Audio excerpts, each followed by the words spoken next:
Good morning, everyone. Happy Saturday, and welcome to Broadcast 95 of Golden VCR.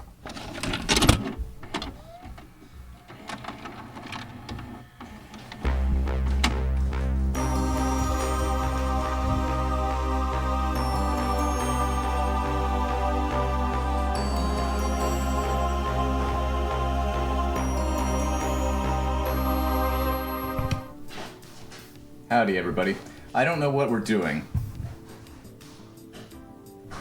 The mic quality. Oh! It's because it's on this microphone. Let me fix that.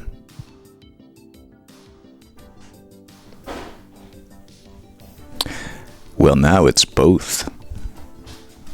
Okay. Well, again, good morning, everybody. Welcome to Broadcast 95 Golden VCR. Hope you're doing well. I don't know what we're doing today, but we're going to find out.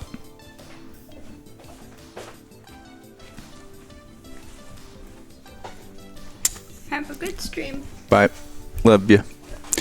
Okay. Let's pick a random tape. That's my thought this morning. Unscreened. Absolutely no filters. The first thing this lands on, I can guarantee you 100%. The first thing this lands on, we're going to watch. National Geographic video, Africa's Animal Oasis. This might have more killing. Let's take a second, a backup. So we got Africa's Animal Oasis or Richard Simmons' Mega Mix Blastoff. Let's do Africa's Animal Oasis. I'm okay with the first pick. This is tape number 520, sent in by Sombre Noir. From 1992, National Geographic video, Africa's Animal Oasis. Oh, this is one where the label's fallen off. Fun. Let me go get this off the shelf. I'll be right back.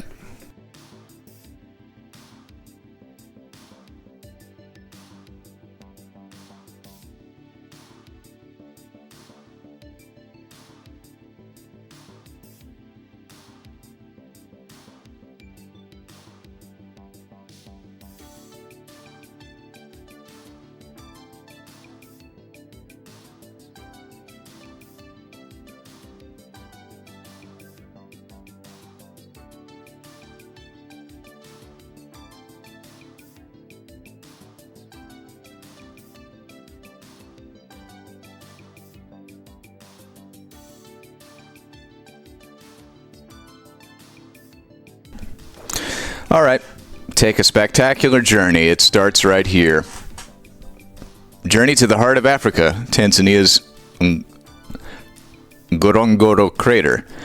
Here, there's a zone in World of Warcraft that's inspired by that crater. Here, abundant plant life and a year-round supply of fresh water transform an extinct volcanic crater into a spectacular wildlife oasis. Discover the dazzling concentration of animals such as wildebeest, zebras, flamingos, elephants, and rhinos who flourish from the crater's bounty. Their compact presence makes this natural amphitheater a predator's paradise where each day brings an intense battle for survival. Witness the birth of a wildebeest calf who is then immediately eaten by hyenas. So here we go. It's Africa's Animal Oasis. You'll experience the splendor of the natural world as never before.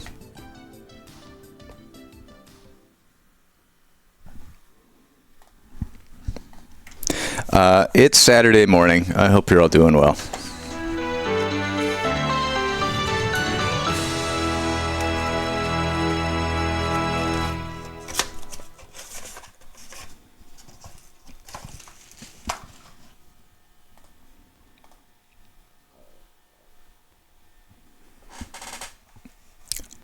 I'm gonna, I think,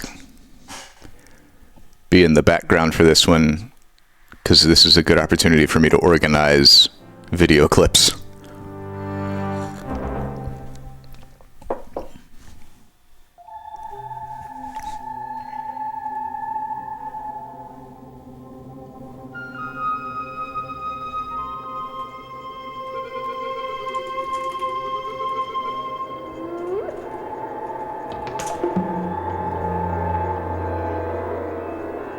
Oh, you know it. We're going to see the beauty and majesty of life and also of death.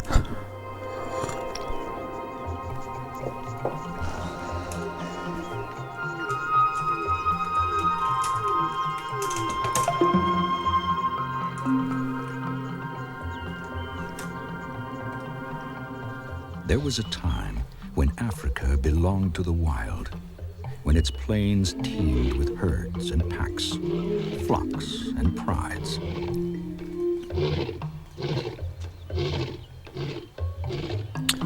Yes, indeed, Bengo is live. Here is a link. Land endures in an extinct volcanic crater so secluded that it is a world unto itself. If you have yet to join the Discord.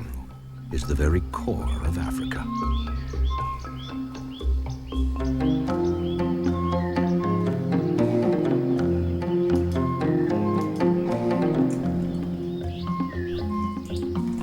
It is as if all the continent were contained in one living capsule. Here, protected from the extremes that plague the savanna beyond, life flourishes.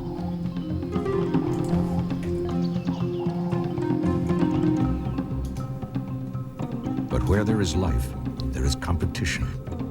For even in this latter-day Eden, predators flourish as well, in numbers beyond compare in all Africa.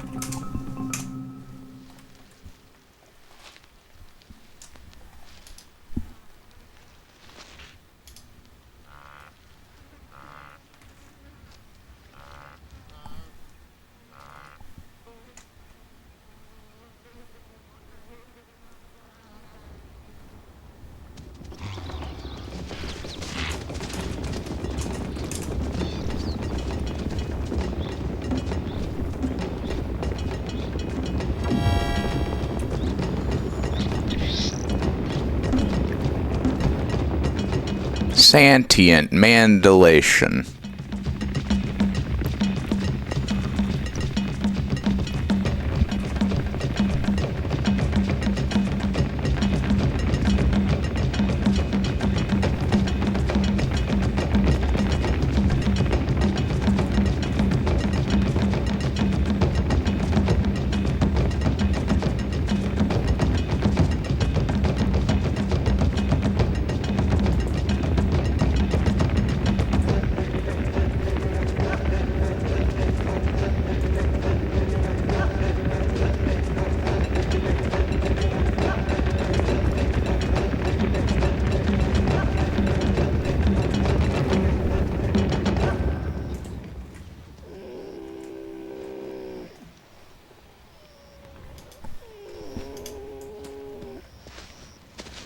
Some 20,000 animals crowd the crater, an extraordinary number considering its small area.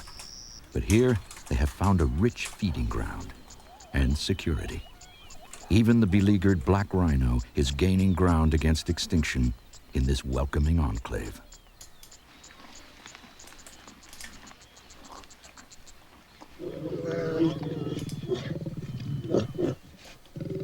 Yet it is predators whose populations are most swollen.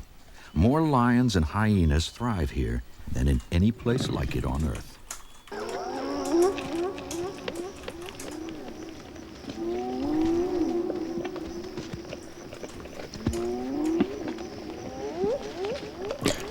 I confess I'm not paying that close of attention to the nature documentary, but I am successfully cataloging VHS intros and recorded clips. This is a paradise for hunters, and to them come all the privileges of being the fittest.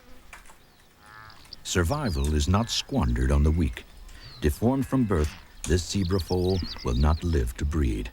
Oh no. In this unforgiving place, the powerless are the first to go. Poor deformed zebra.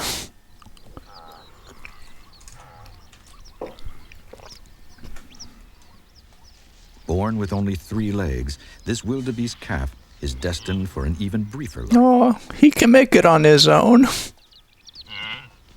Tell me he can make it on his own. I want to believe he can make it on his own. With so many predators around, the laws of natural selection work at a fever pitch here. The creatures of this place are driven by a restless spirit, one as old as the crater itself, for its past was shaped by violent upheaval. This was once a vast volcano, formed some 15 million years ago. Ngorongoro is part of the Great Rift Valley, a deep geological scar that runs along all East Africa, a land forged by fire. Ooh, spicy. An imposing column of volcanoes arose here to become the crater highlands of Tanzania. Today, only one volcano remains active. To the people who know this land, the Maasai, it is Odwinyo Lengai, the Mountain of God.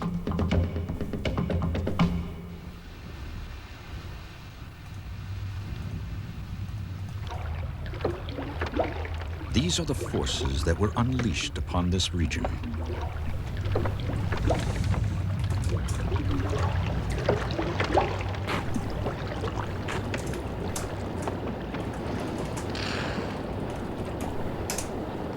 Oh my God, there was a song, I forgot that there was a song for Wildlife Unlimited, the nature video company of Bill, what's his name, from Sly the Orphan Fox, that we recorded after the Jeep ad. The soil grew rich from the volcanic ash, and the earth here grew fertile. Life rose from the cinders and graced the Serengeti Plains.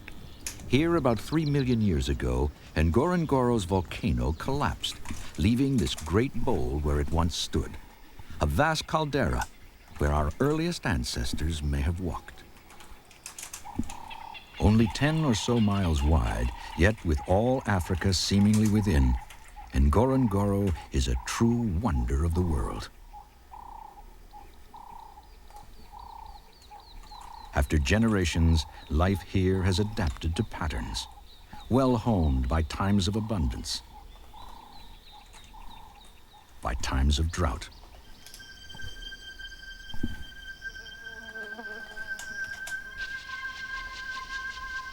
Throughout East Africa, there is a season when no rain falls. 5 dry months of famine that the Maasai know as the scourge of the Red God.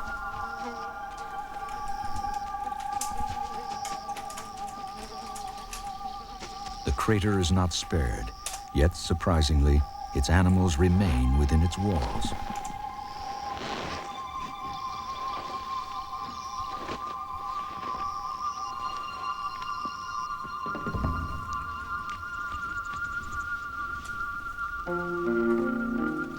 The wildebeest grow uneasy, but though there is some movement in and out of the crater, the herds here are not consumed with the urge to migrate, like those in the plains beyond.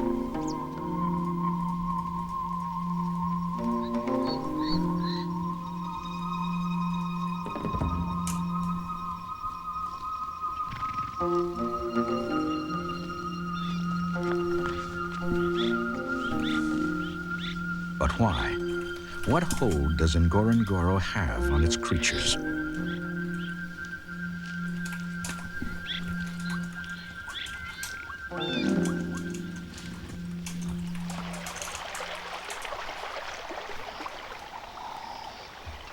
The answer is no mystery.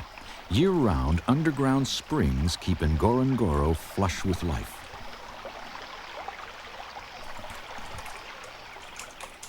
And even in the dry season, there is often runoff from the highlands. It must be mind control. Into the crater's soda lake comes a replenishing flow, and with it, flamingos flocking in from far and wide.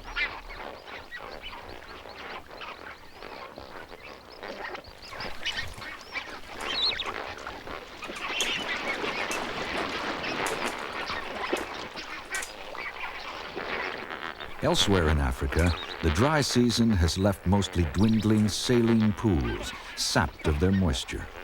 Here, though, there is fresh water.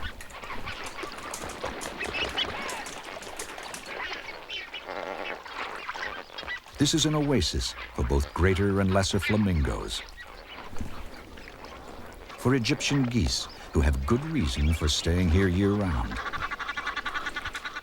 For other denizens of Ngorongoro, who need look no further than their own stamping grounds for drink.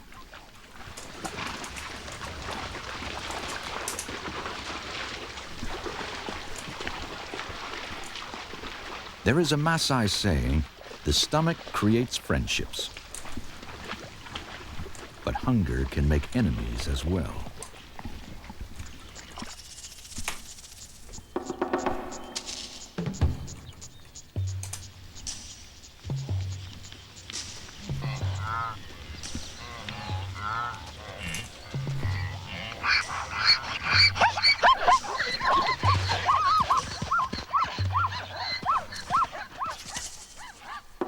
Oh, we get more murder?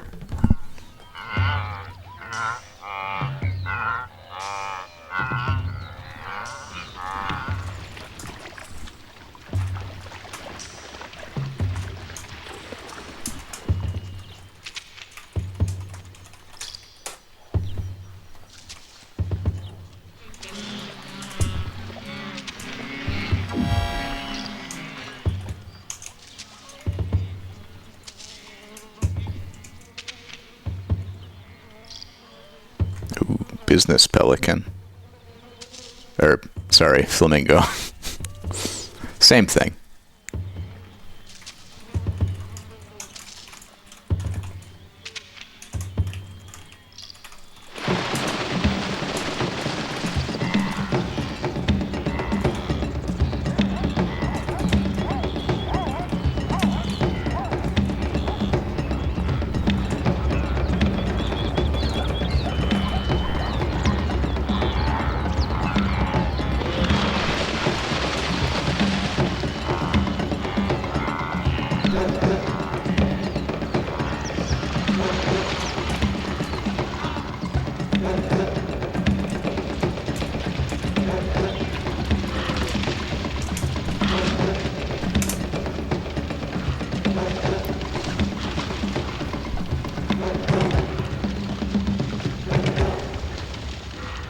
Action. Prey can run, but it can't hide. Flamigo. For the predators of Ngorongoro, there is no temptation to leave. With so many animals drawn by the waters, there is ample meat to go around. Hunters here have all the kill they could want.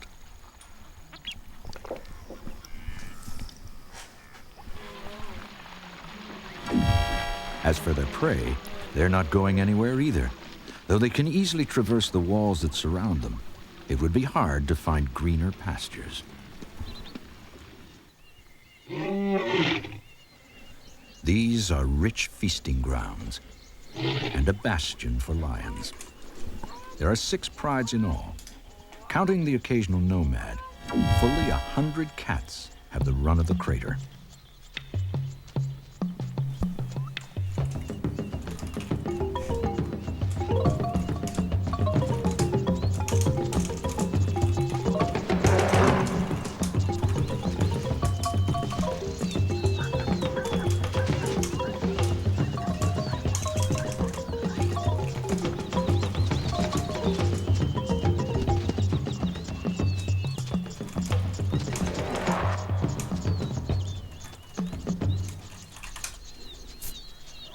There is trouble in paradise. With so much game to be had, more lions crowd Ngorongoro than any comparable area in Africa. The stress Meaty. destroys their lives and frays their nerves.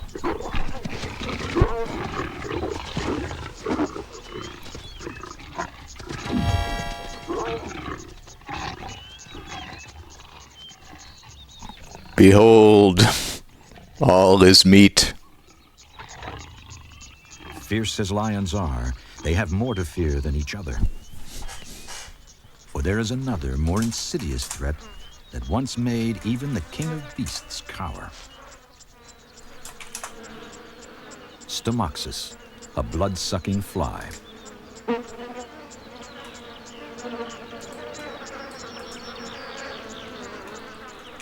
In 1962, after a spell of unusually wet months, the crater was infested. Drained of blood, racked by insufferable skin infections, the lions were decimated. Even climbing trees, unusual behavior for the lions, brought no escape. The blight was merciless.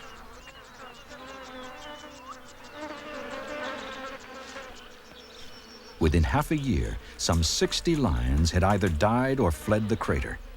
The plague relented as quickly as it began, leaving only 8 survivors in its wake.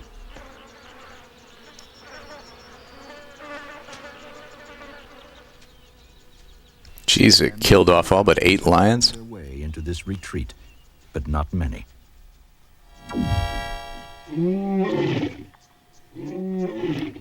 Ecosystems are very fragile and delicate.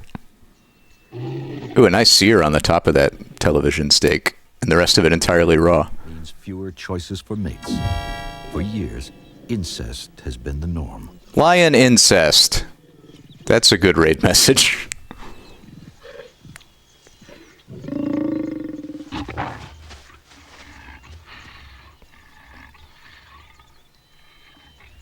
Nearly every lion in Ngorongoro today is descended from a mere 15 individuals. Each generation seems to be less fertile, each litter's immune system weaker. Unless more lions from outside the crater fight their way into this exclusive haven, its cats will forever be locked in a genetic bottleneck. Talking about some Habsburg lions.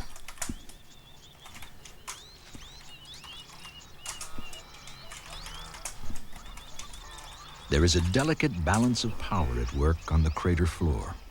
And while the lion struggles against forces beyond its control, there are other predators that are flourishing, unchecked. Hyenas outnumber lions roughly 4 to 1, dividing Ngorongoro among some 8 clans. A female hyena is among the fiercest of killers and gentlest of parents. Jaws that can crush elephant bones are delicate at mothering.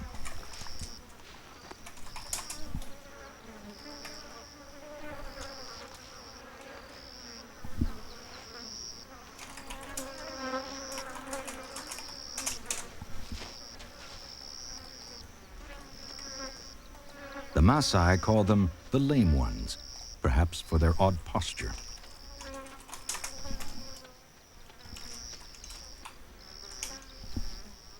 Hyenas are ungainly, but they're far from lame.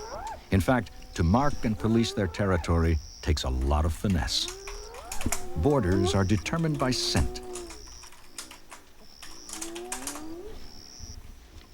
A hyena never tires of making its rounds, depositing its distinctive calling card at every turn within its clan's boundaries, and then nosing ahead to sample its neighbor's mark. Each passing odor provokes an ecstasy of sniffing. The Ralph Williams commercial, yes, that is in here. And if there's something unspeakably smelly to roll in, it makes a hyena's day.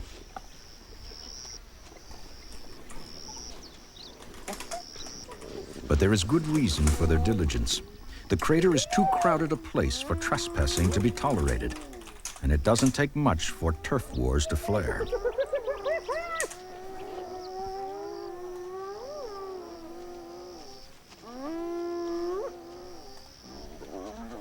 A young hyena has strayed into the territory of a competing clan. Now he will have to pay.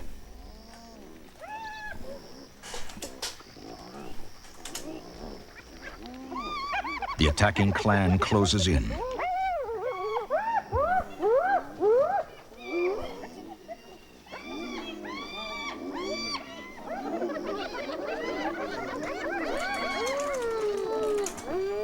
It's gonna get dark soon.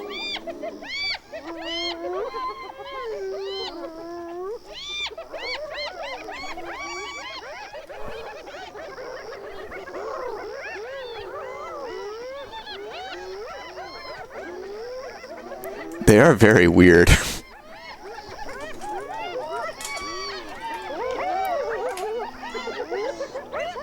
all the cackling.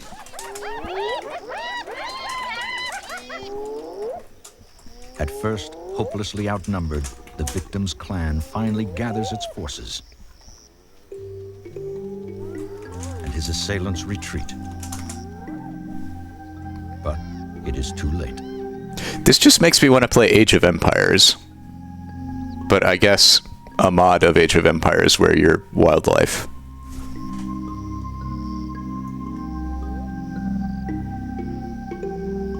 Truly, are humans all that different from wild animals? Where living space comes at so high a price, Really makes you think. is expendable.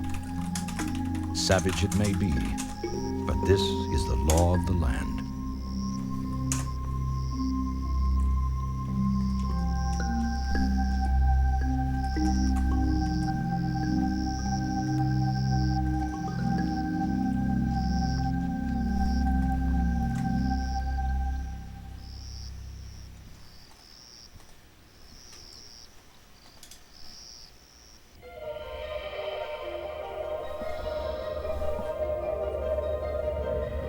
With November come the east winds from the Indian Ocean. The malevolent red god now relinquishes his stranglehold to the compassionate black god of rain. Wait, what? Whose gods are these?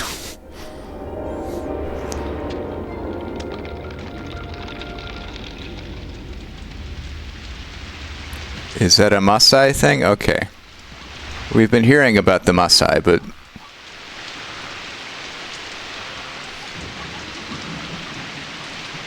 it's mostly been about wildebeests and hyenas. I see.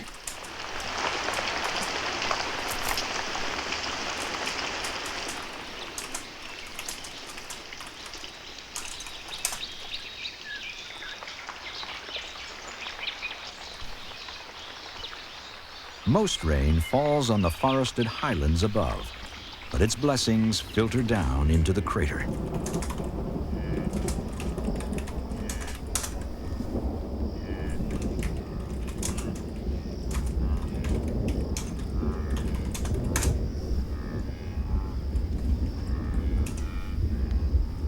All life benefits from this windfall, but it is especially significant to the crater's herds.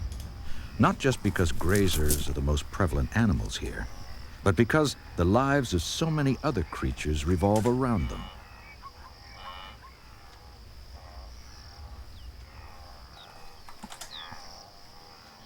Some 8,000 wildebeest thrive here, and they are the staple catch of Ngorongoro's hunters. Like clockwork, the timing of their rut, of their birthing and the rearing of their young is closely in tune with the seasons and closely monitored by predators.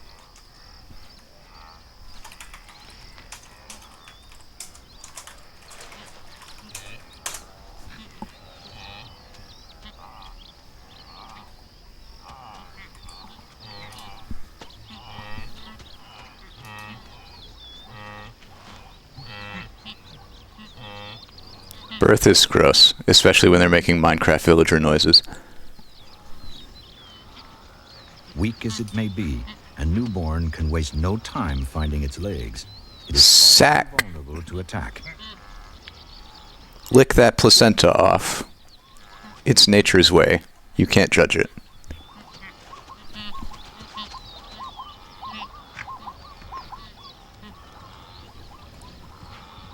Don't make me turn mucus tape back on.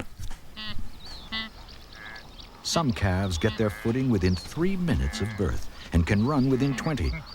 Their survival depends on it.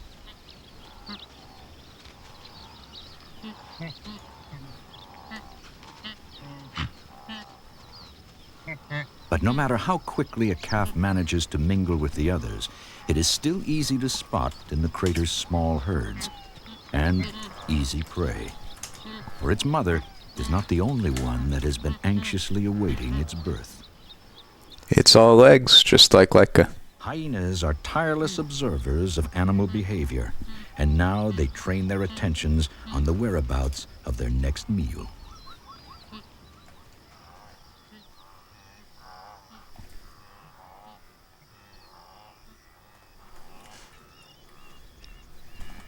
Each year, the wildebeest face a daunting prospect. They must somehow ensure the next generation's survival, even after predators have done their worst.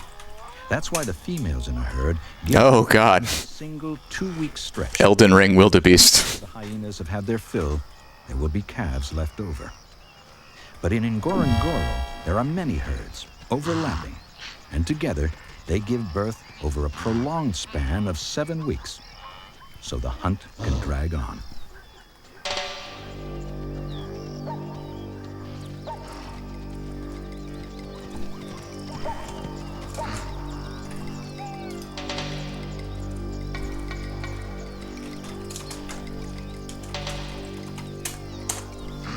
Day after day, hyenas doggedly pursue the herd, targeting the youngest and weakest of the calves. 1 in 4 will likely perish.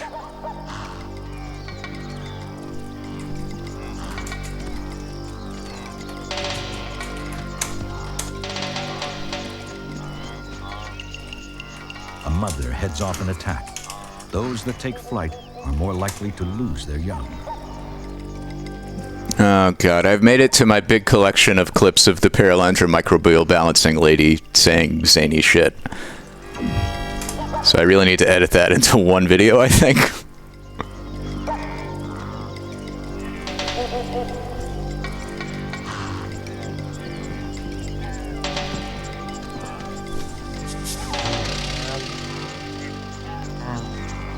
Oh, more death.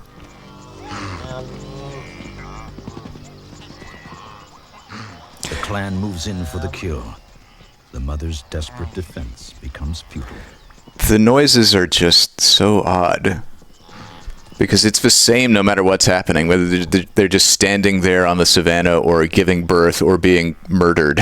They're just like, Capable players that they are, hyenas are also adept at subtler approaches. It's hard to tell sometimes if they're hunting at all.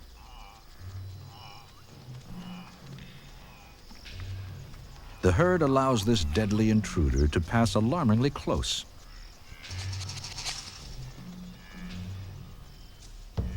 Spooky.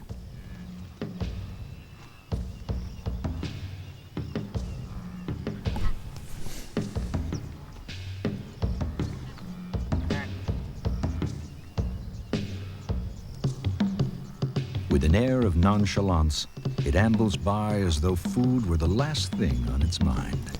I wonder what this would smell like. Cat, asleep in the grass.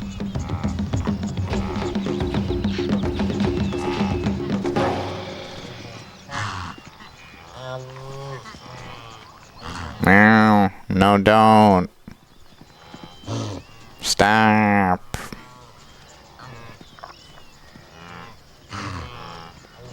Darn it. I told you not to do that. With so many hyenas scouring the crater, their prey have no hope of keeping an eye on all of them.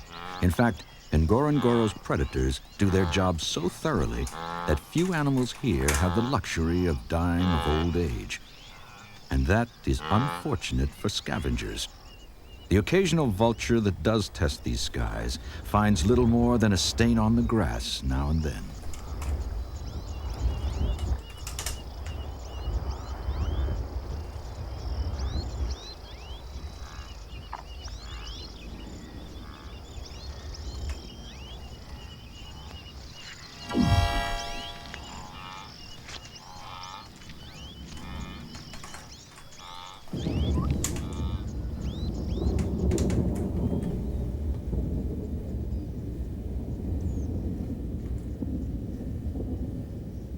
On the same winds that bring rain to Ngorongoro come Abdom storks by the hundreds.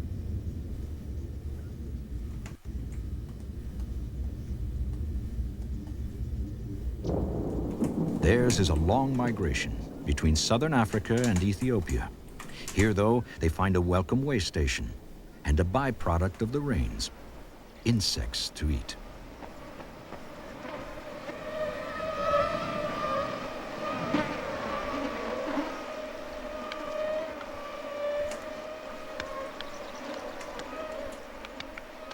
It is an irresistible temptation. But then again, the storks are a temptation to others. A golden jackal has caught sight of a bird that's in trouble. Perhaps it's injured, or simply too wet to fly.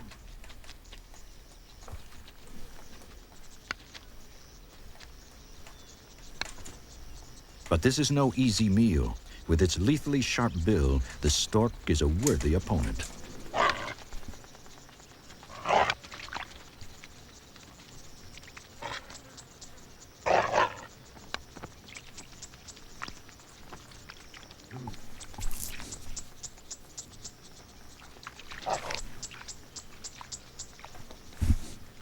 Oh no. His poor wingy.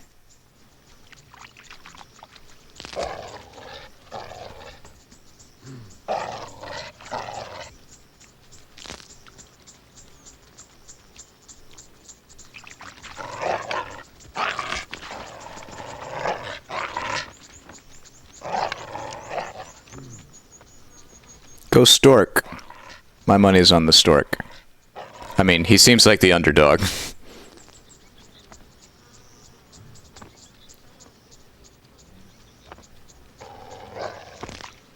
Oh, his poor ass. It's an exhausting battle, and the jackal is just too tired to go for the kill. Yet, beaten and plucked of its flight feathers, the stork isn't going anywhere. Oh no. Another African night. Oh no. This is sadder than all the other deaths in this tape to me.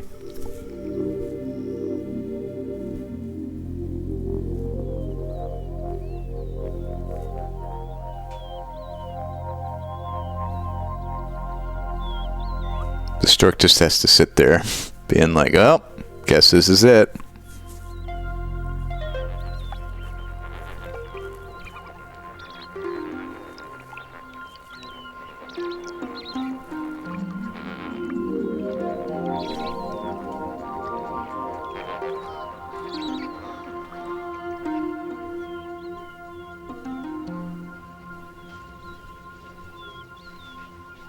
Come morning, elephants make their sojourn from the crater rim.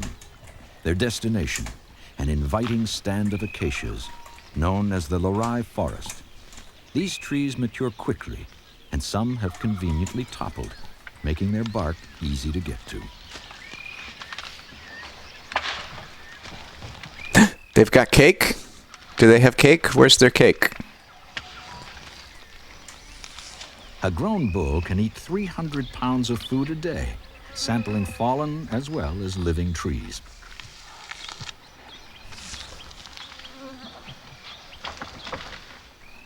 But like anything alive on the crater floor, the acacias have evolved elaborate means of survival. Thick wound tissue congeals where elephants have made their mark. These knobby calluses are enough to dampen the hardiest elephant appetite.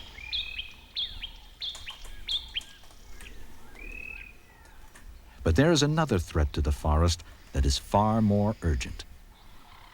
Acacias are sensitive to even slight fluctuations in their water supply, and today much of the Lorai forest is dying, victim of the rising soda lake nearby.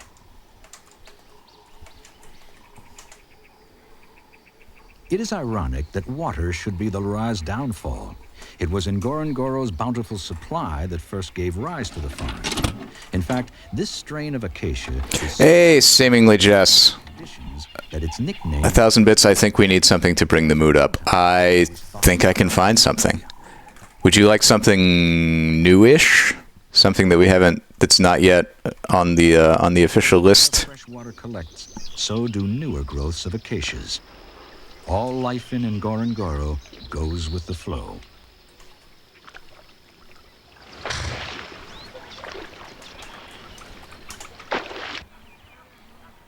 Long ago, hippos lumbered over these walls as lakes outside the crater grew crowded or dry. Now they act as if they own the place.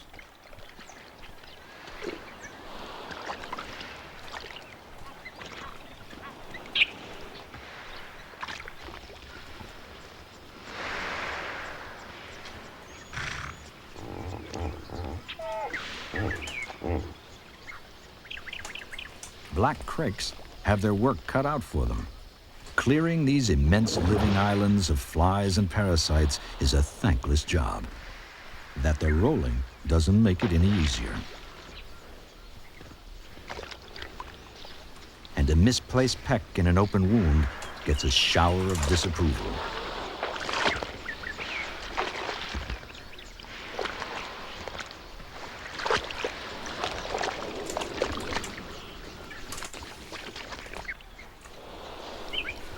There are few who would dare challenge the hippo's preeminence here. But opportunities must be seized.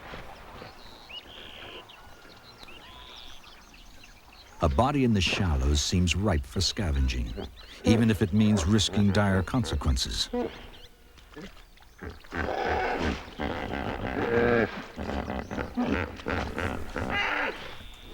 It's the bloated corpse of a baby hippo, perhaps the victim of a parent who rolled on it carelessly.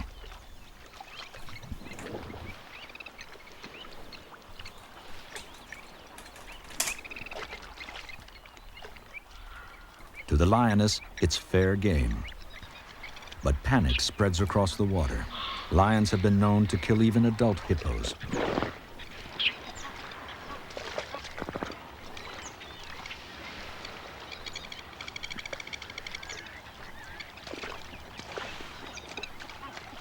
Man, the National Geographic wildlife films really are full of full of death. They do not pull any punches.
The face-off is all the more suspenseful because its outcome is so uncertain. Here are opponents, evenly matched, equally determined.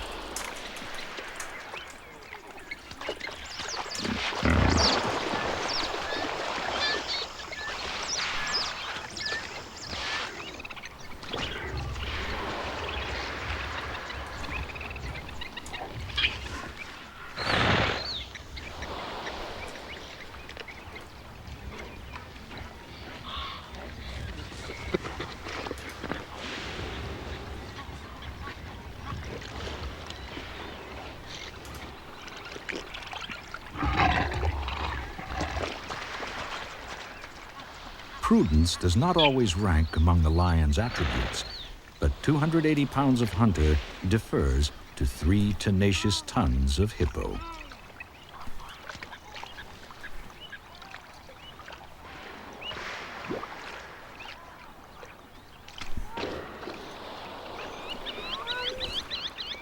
The chance that these two creatures would come into contact with one another during the day is remote.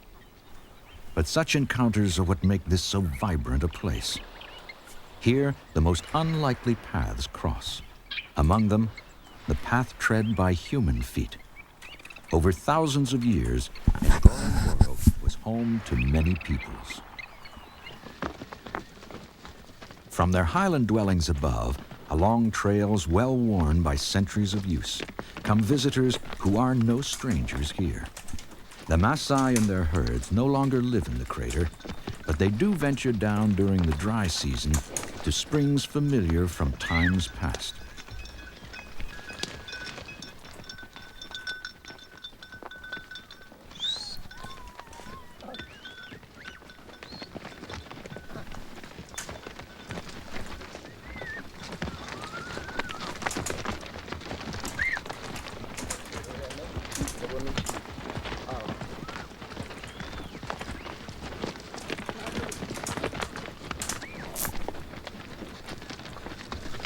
The daily journey on ancient tracks is steep and hazardous, but other dangers await below.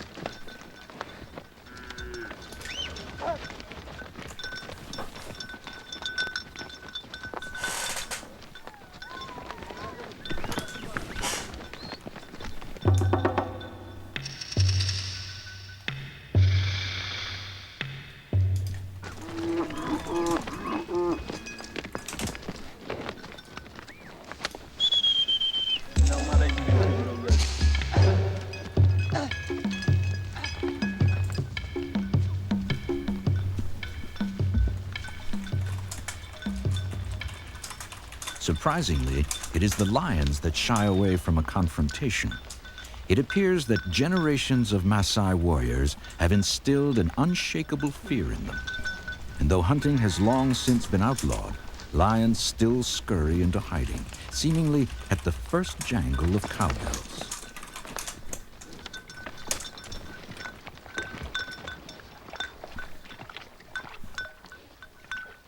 Today, the Maasai and their cattle have little impact on this tightly restricted wildlife sanctuary.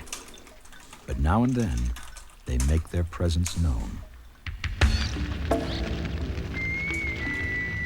It started on the rim and has spread uncontrolled down into the crater. Still, the blaze was no accident. The Maasai have always set fires to make room for fresh pastures.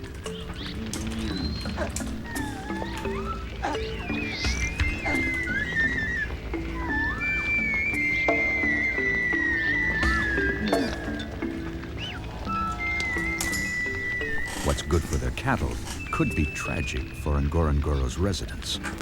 I'm sorry, I just need to play this one clip real quick because I forgot about it and it's really good.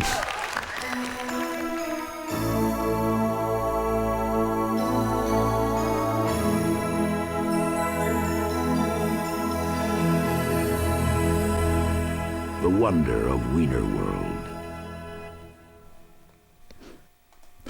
Thank you.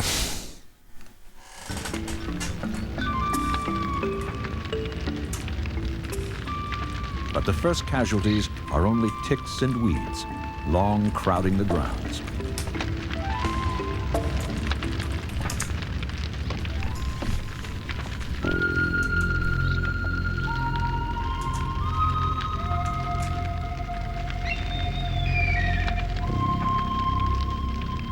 Insects flushed out of hiding are picked off by black kites that dare brave the heat.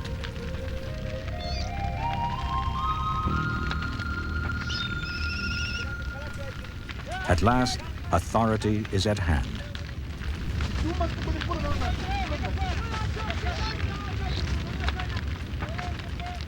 But are their efforts really for the best?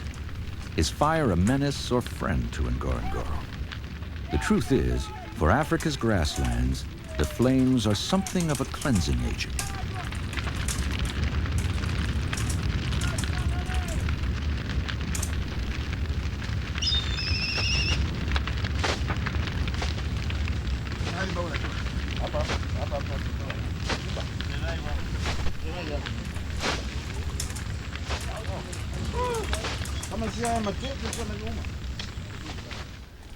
Fire has unexpected advantages.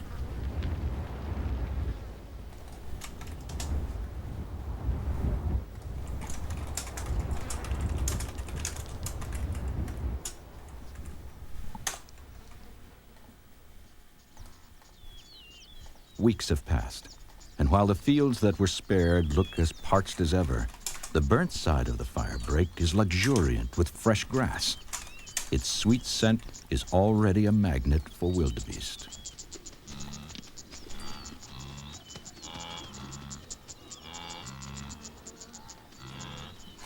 The ticks and undergrowth are gone, and the short grass in their place is like ambrosia. Despite its merits, fire is still treated with alarm in this sanctuary. Yet, the authorities have allowed another force free rein within the crater, one that is equally powerful and arguably more destructive. And it spreads as fast as any wildfire. The black kite has witnessed the disappearance of the Maasai and the coming of the tourists.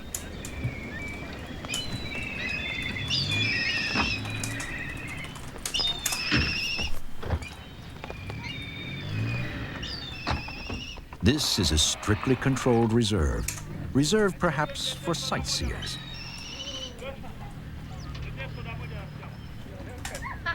The black kites are learning bad habits. They harass the picnickers who have come to see their natural behavior. Damn tourists.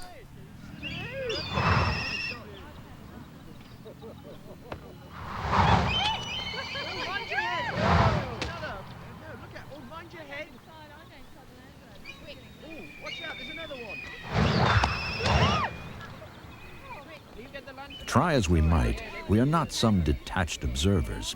Though we come here to appreciate from afar, we can't help but have an impact on this fragile realm.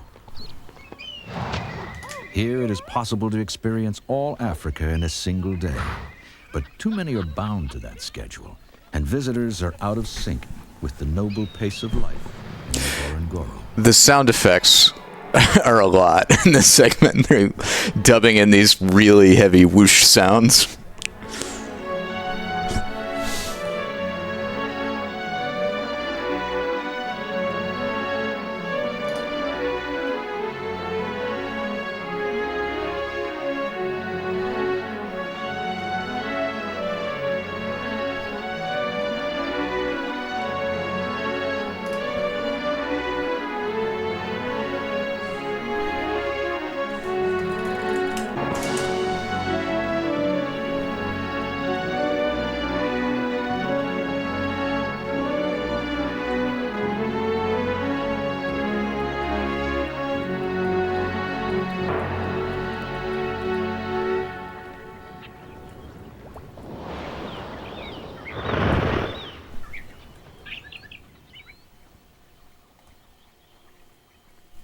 In the crater area, new lodges seem to spring up faster than any acacia tree. 1,100 beds, 100 vehicles a day, tens of thousands of visitors a year. Is this gem of a wilderness becoming a glorified zoo?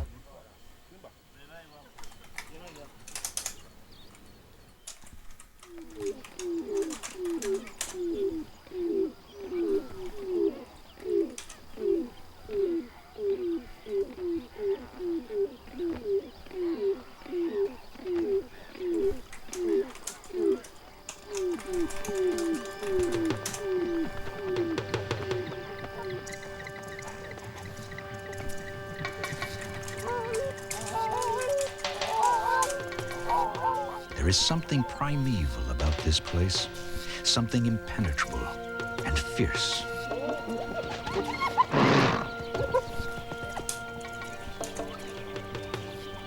And yet, all it has done to make us marvel so is simply survive.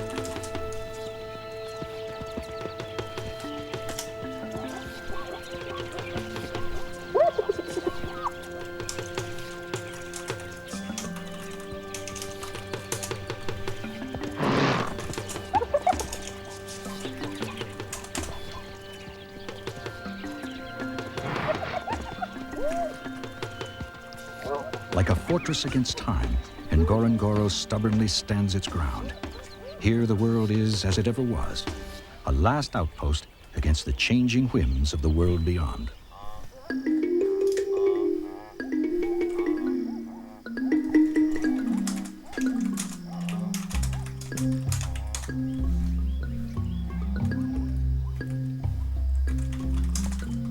The core of Africa has endured another day.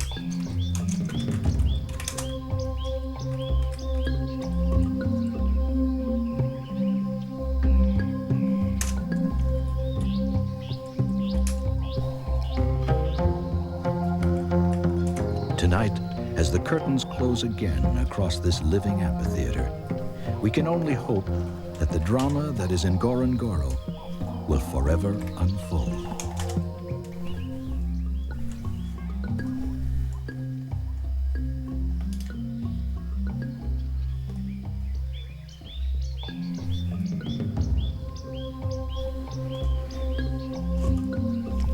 Whoop. Wrong button.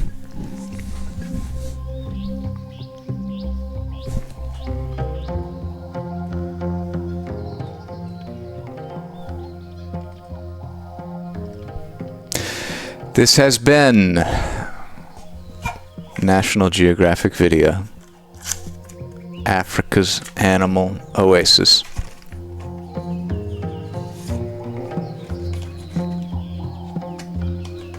We did it.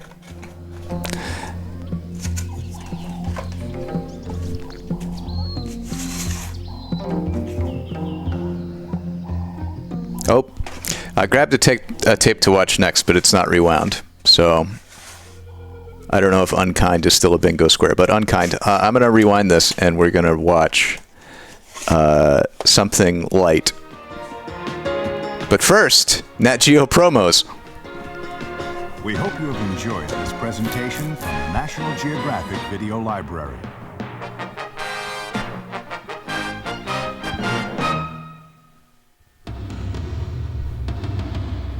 "200 million years ago, dragons stalked the earth. Today, there is one who still lies in wait. That's not a dragon. Unnoticed, a danger hidden. Startling. That's just a crocodile.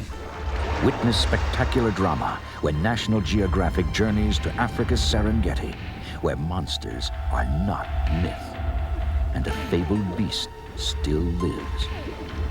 Crocodiles. Oh, the papyrus. I love the papyrus. Continue your exploration of the world with National Geographic magazine. Get 12 monthly issues filled with the same kind of spectacular photography you enjoy in National Geographic videos, plus captivating stories on fascinating people and places, incredible animals, yesterday's world and today's, amazing science and discovery. You'll enjoy all this by becoming a member of the National Geographic Society. You'll also receive 6 valuable maps, and you'll support important scientific research like the Titanic expedition. To join, phone or write the Society at this address.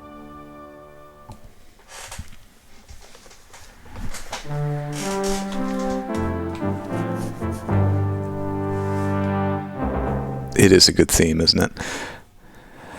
All right. That is it for our first tape today. How did the luck of the draw work out for us choosing a random tape? Sometimes we get stuff that, like, I like these National Geographic documentaries.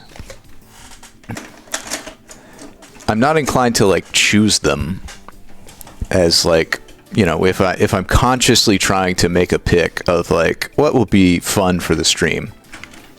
That's not what I pick, but sometimes it's nice to just go random and trust that whatever you find is going to be, whether it's good or bad, something new and unexpected and interesting. And I think we got that with Lion Death. Okay, I'm rewinding this tape. And let's see. You know what else is a great choice for a Saturday stream, in my opinion? Feature films for families. We have not had a feature films for families movie screening in a while, and they're so good. We have so many. I mean, we have so many of them. What? Why is everyone... Listen, in your wildest dreams with like the money guy and the non-money guy, and they like tried to kill each other in the warehouse, that was really good. The Buttercream Gang was a classic. We learned about Beethoven and how he abused his housekeeper. there have been some classics. Honestly, we've only watched 3 of these. Oh wait, we also Oh, Buttercream Gang is not listed with this feature films for families in the title. So we watched 4, and Gift of Love was a bad movie, but it was fun still. Anyway, that's just a thought. For right now, let's find ourselves a clip or a song or something of the sort. Let me think about this. Oh, well, I did just export a video, a short one.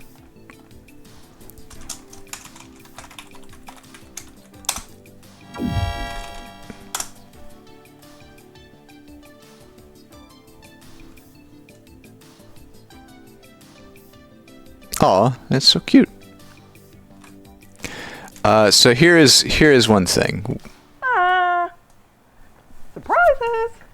They go, wah! And they fly all over the place. They go nuts. I'm not flying an airplane ever again. You're going to get such a different relationship with your bathroom. To 7.5 gazapadillion microbes. To that I say, fart power. Are extremely crude. Their anthem, kill them all, and make life clean again. Okay, so here's an actual song, though.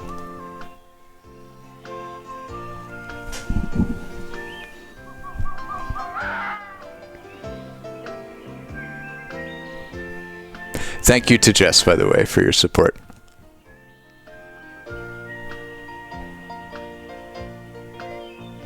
I'd like to give a special thanks to Rose Porter for all of her help and support, as well as her camera work, and to John Porter, Cape Operations, and many hours of assistance in our day-to-day work.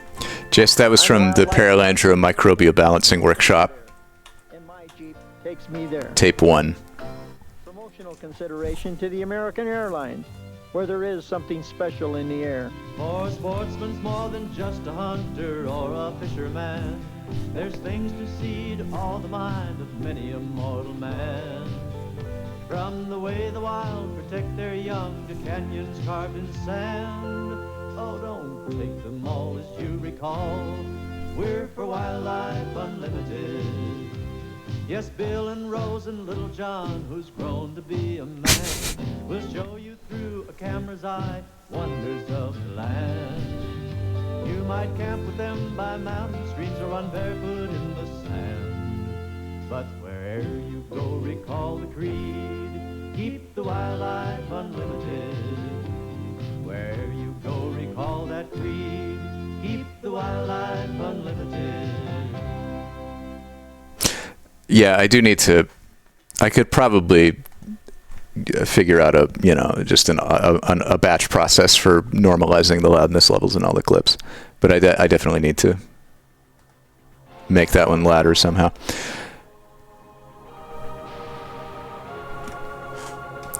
Anyway, our next tape, I figured we could do a Saturday morning cartoon. This one's only 24 minutes. It's from StarMaker, the same people that did the second Tom Sawyer cartoon. So maybe it's the same production. Yeah, oh, it is a Rankin and Bass. Okay. So it's another Rankin and Bass cartoon from the same series of classic stories. This time it's Robin Hood. I have already put it in the VCR and rewound it. Robin Hood and his merry men rescue the poor. I know, that stance. It's great. Come along with Robin Hood and his merry men as they try to escape from the hands of the evil Sheriff of Nottingham and the miserable William O'Leslie. When a woodcutter gets the sheriff angry, the man is put in jail. Robin Hood, brave man that he is, offers his life for the woodcutters. The sheriff agrees, but then goes back on his word and orders the woodcutter and his son, as well as Robin Hood, to the dungeon. A moment before they think their lives are over, Robin Hood and his merry men foil the evil men. Now they're free again to help those in trouble. I really hate it when they spoil the entire story on the back of the box. Yeah, anyway, let's check it out. It's only 24 minutes.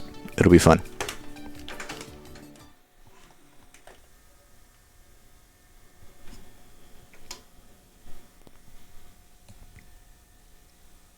Come on, Robin Hood.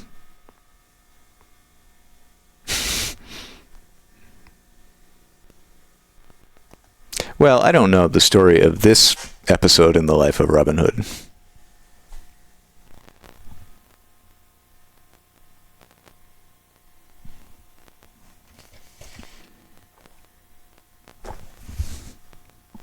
There are many tales of Robin Hood. Yeah, have you noticed, user?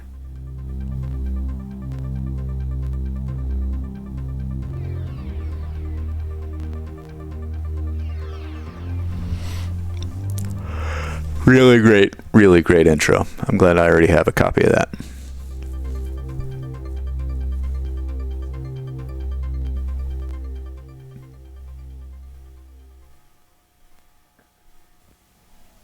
Ouch, my foot! Oh, what's this? Someone standing on my ear!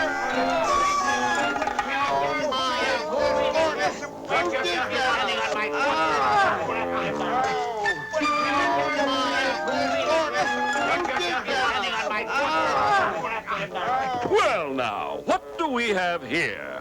It looks as though the woodchopper has dropped a nest of squabbling birds. Robin Hood, you great rogue, this is your work. Well, I see this batch of birds is cuckoos. You'll forgive me if I don't tarry, but I have no need of rotten eggs today.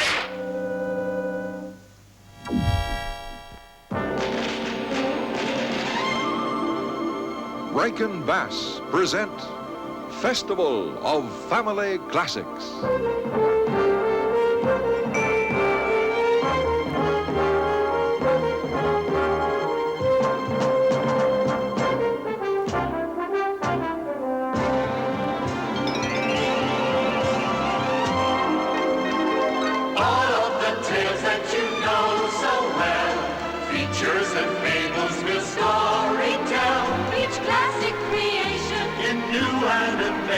Today's presentation will be... Hooray, Rankin Bass. What is happening with my audio? Action and adventure. Robin Hood. There's like noise on my mic. When I look at the meter, it's like jiggling. Okay, well that's good to know. Just let me know if it sounds weird. It just seems overly sensitive compared to normal, but I haven't changed the gain or anything.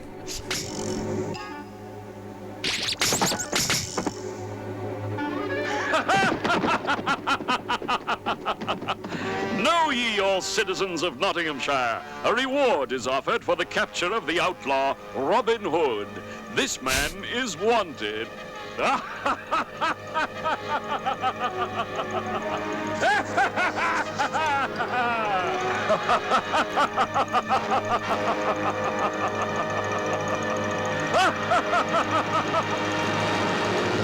Robin Hood, the very name sends my hackles up. Even my sleep is disturbed by this villain. Aye, my lord, he is most Was that Robin Hood himself? At the very least, he is the cause of all rebellion in Nottinghamshire. And worse, now his deviltry spreads beyond the North Country.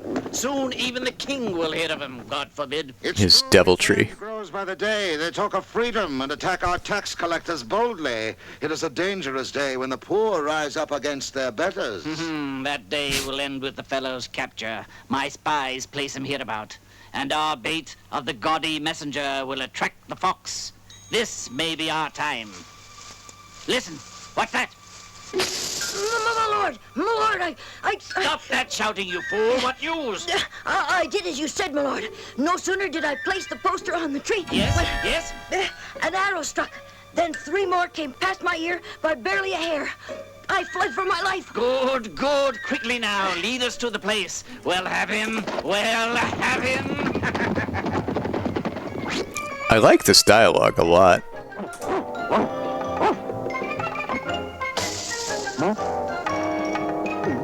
Cecil, what are you doing? Come on, get busy. You've got to help.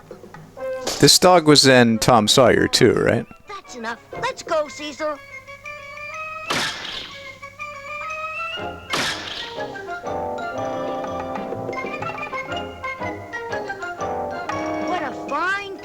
tree, Father. It is indeed, Will. Cut up, its logs will fill every fireplace in the village. Now fill this at the stream, Will. This is thirsty work.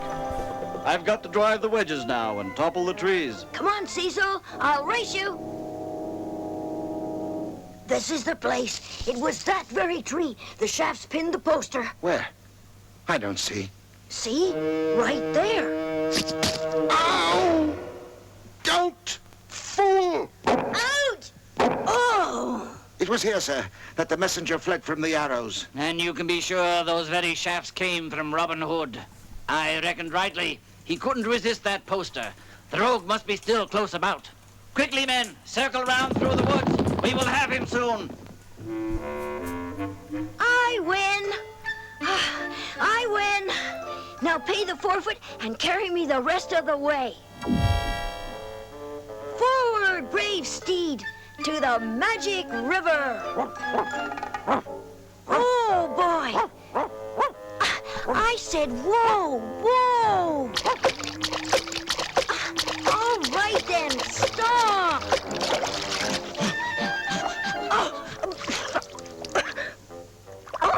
What kind of a horse are you? Look there, sir. Robin Hood. Well, now, my friend, you're a bit young to be without your mother in these... Oh, that dopey-looking deer. Easy now, men. Is he Robin Hood or is he Snow White? All right, men, at the count of 3.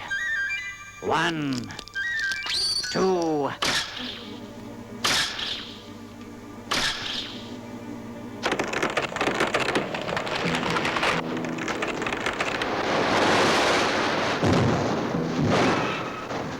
Ouch, my foot! Oh. What's this?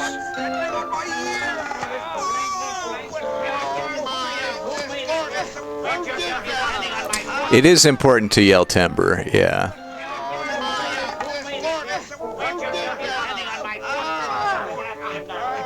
Well, now, what do we have here? It looks as though the woodchopper has dropped a nest of squabbling birds. Robin Hood, you great rogue, this is your work. Well, I see this batch of birds is cuckoos.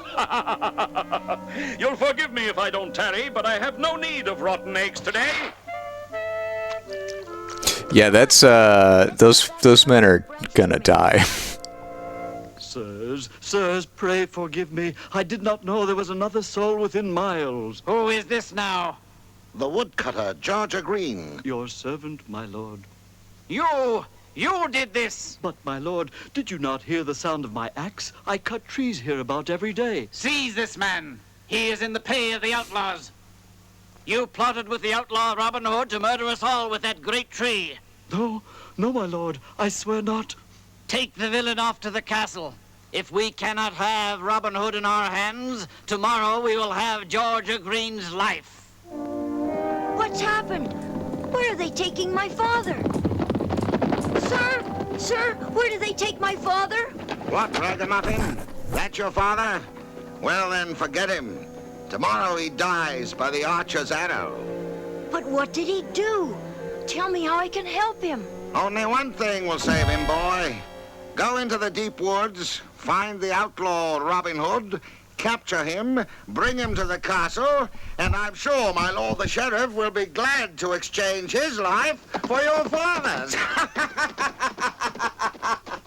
There's so much maniacal laughter. That is what must be done to save my father. Then we must do it, Cecil. We must do it, Cecil. Ha ha ha ha ha ha ha.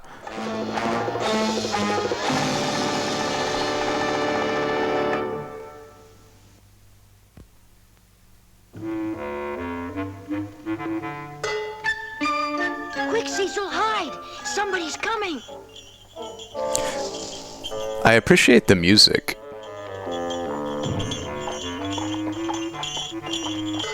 It's a little jazzy. We see a lot of, super low budget cartoons where they're just like putting random music on top of it. And this feels Cecil, no! explicitly, deliberately scored.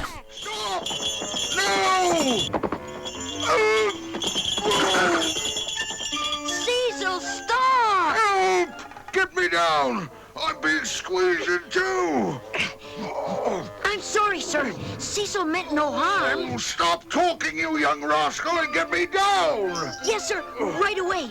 Just leave it to me. Oh. Oh. Oh. Oh. Oh. All right, sir. Ready? Oh. Yes. Go ahead. Forward, Cecil.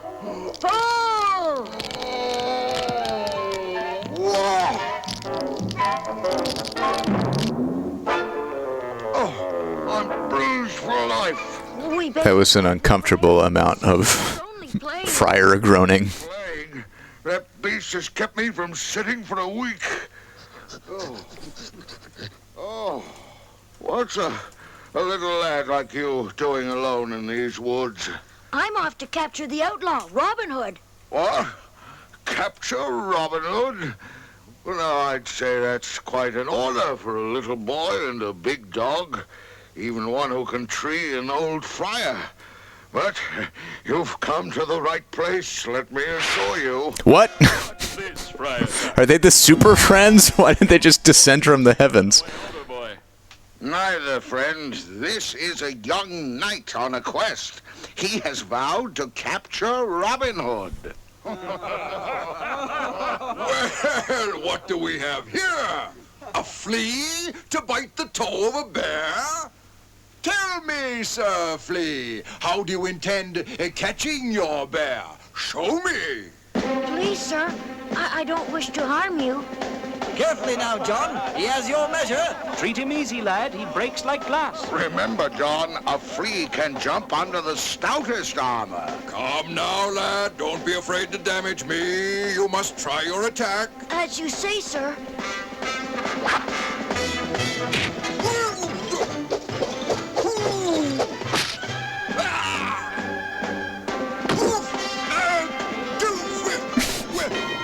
Will someone get this pile of fur off me? It's getting teabagged by the dog. He has truly toppled the bear. Are you ready to give in? Indeed. May I never have to go up against this fierce warrior in battle. He did best me fairly. Little John speaks the truth, lad. Robin Hood should beware. But tell me, who are you, and why do you seek to capture this outlaw? I am Will Green, son of George Green, the woodcutter. Today in the woods, my father cut a great tree, and by accident, it fell on the sheriff's men. They accuse him of being in the outlaw's pay and mean to kill him on the morrow. And they will spare him if Robin Hood is captured and exchanged for his life.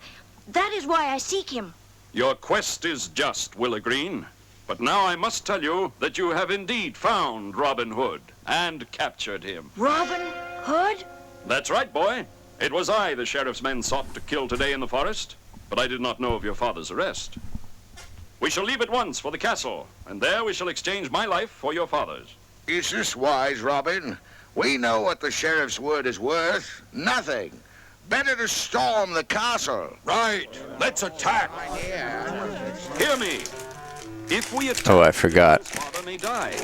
We cannot chance this. I have circus peanuts. We came to these deep woods to escape the injustice of the sheriff and his life. They call us outlaws, but we take only from those who have stolen from us and share it with all.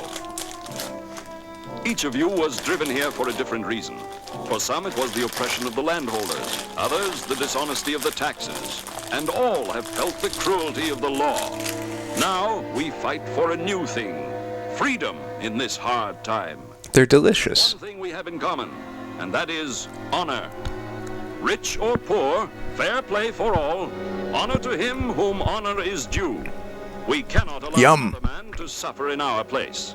Now, stand to, and we march for the castle. Have no fear, young Will. You and your father will be under the same roof tonight. Here, walk beside me, that I may have a brave yeoman to protect my good right arm.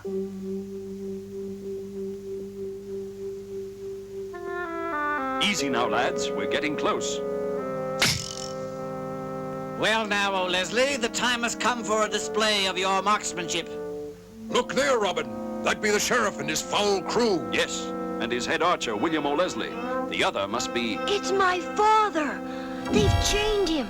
What do they mean to do? Now I think it is time to get our target in place. Off with him! They take father toward the targets. What will they do? Only one thing, I fear. I must be closer. The rest stay behind and hold the dog. Cecil, stay there. Robin, wait for me. All right, Sir Flea, but stay down and be quiet. Quickly now, Leslie. I have other, more lively hunting to be off to this day.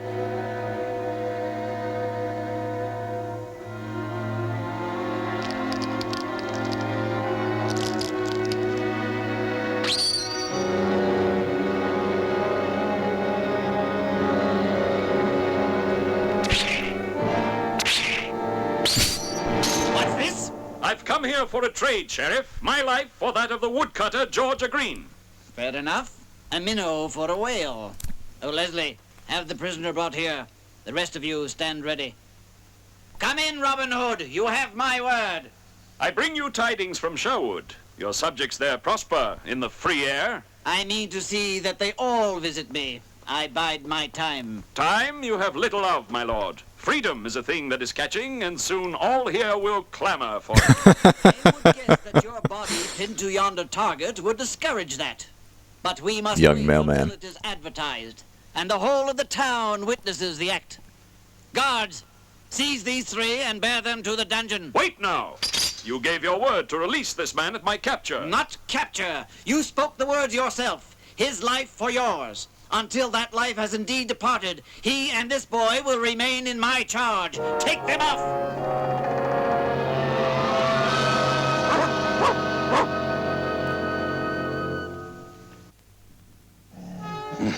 I knew it. I knew it. That devil of a sheriff couldn't be trusted with the collection plate in God's church. He's taken them all, just as I warned. And you can bet that by the morrow, 2 men will be against the targets. 2? I'd wager 2 men and a boy. Hold, you beast, hold! Quickly then, let's attack. A surprise rush might take them. Are you daft? There's 2 score of them. By the time we reached arrow's length, we'd be cut to pieces. Tuck's right. I say wait until dark, then scale the castle. Better we call up the others and... Stop him! Stop him!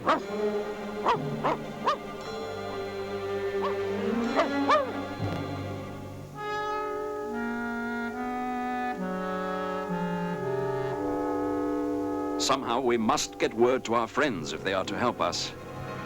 That window, if we could reach it...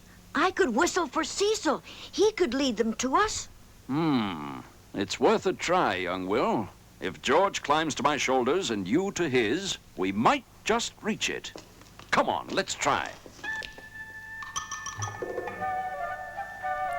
Because the dog can't hear a whistle unless you're at the window. Now I've got hold of the bar.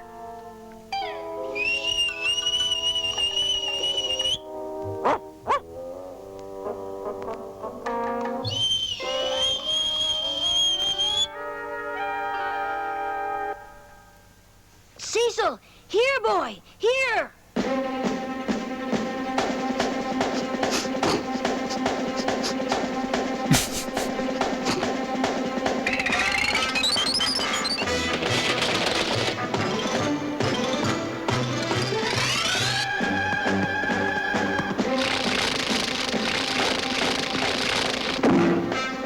Will, hear that?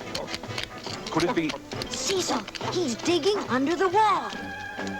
Listen, he must be right behind this stone wall. Quick, lad. Let's see if we can pull these stones away. George, give us a hand.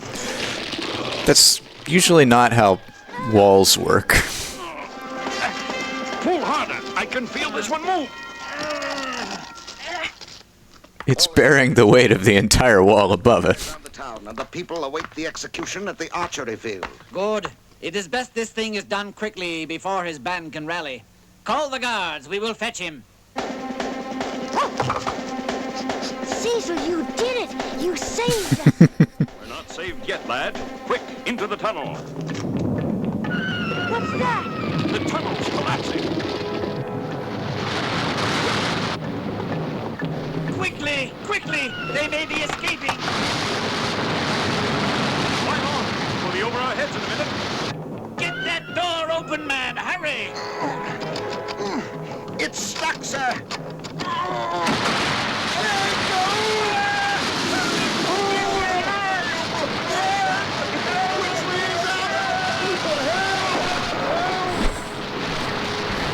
It's quite a lot of hijinks.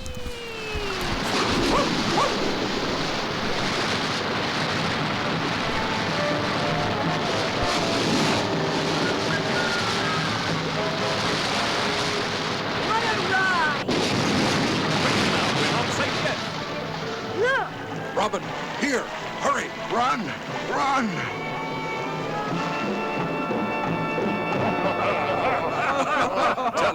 If the water was flooding in from the moat, how did the level of the water rise above where the moat was? What? Oh, that's our Robin. Always joking. Some joke. I have so many problems with this.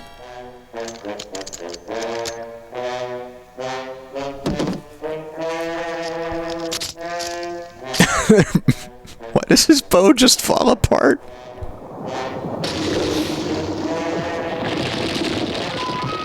Oh, and a giant sinkhole opens up and swallows the entire keep. Beautiful.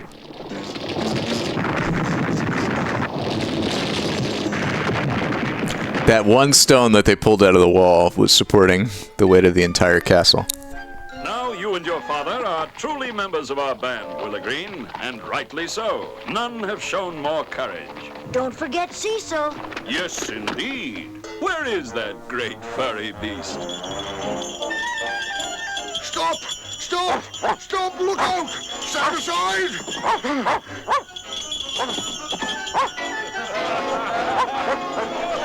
Ha ha ha ha ha.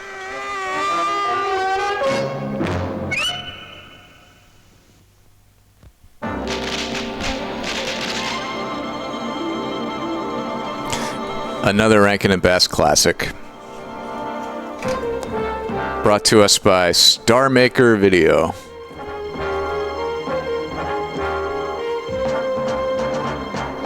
With completely random and incongruous box art that has nothing to do with the cartoon itself.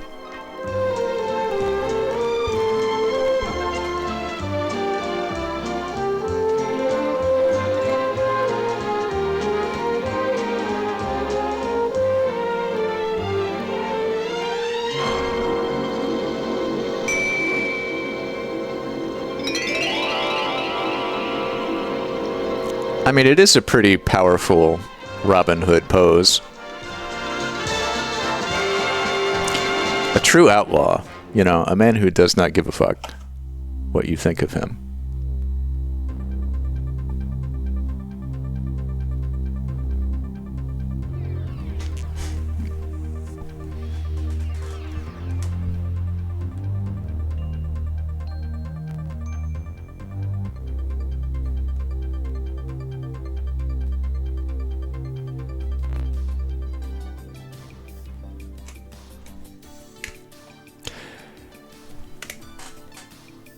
This has been Robin Hood. All right, should we do another random tape? Let's do it. Random. CityLine, Best of Home Day. Didn't we watch this? I guess we watched a different CityLine. Marilyn, Denis.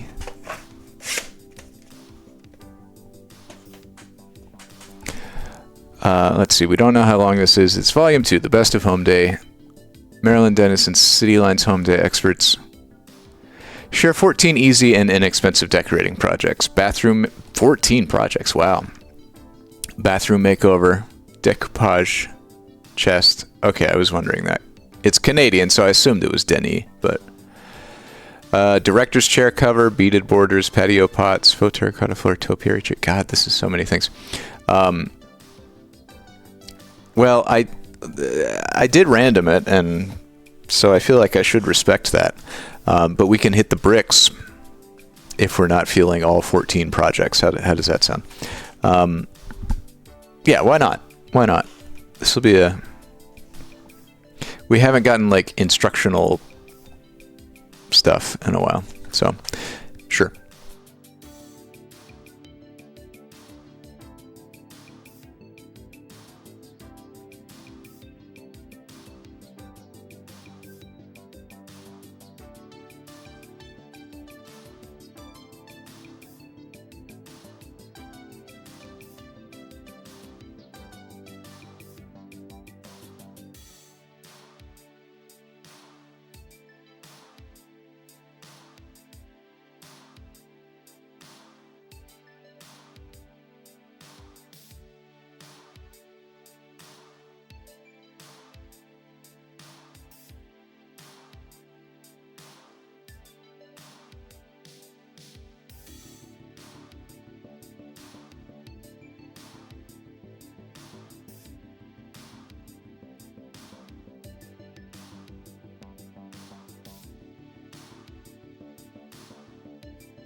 Folks, I don't know where this tape is. Let me see if I can help myself find it. CityLine is what? That's tape number 566. So on the shelf, that will be... Okay, between Stretch into the Classics and There Goes a Bulldozer, near Share Fitness, Body Confidence, before Raymond Briggs the Snowman. Okay, I think I know where that is.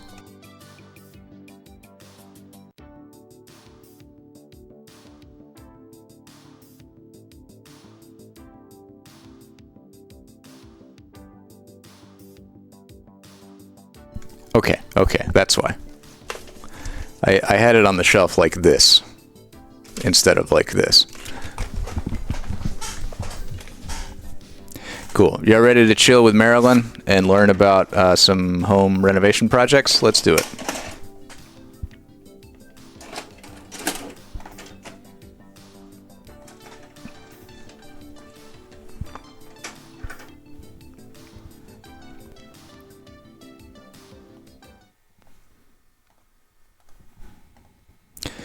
CityLine, The Best of Home Day with Marilyn Denis, Volume 2.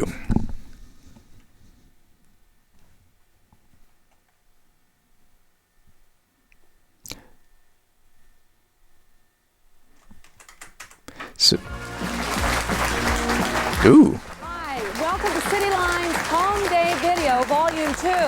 If you're not familiar with CityLine's Home Day, here's a sample of what it's all about.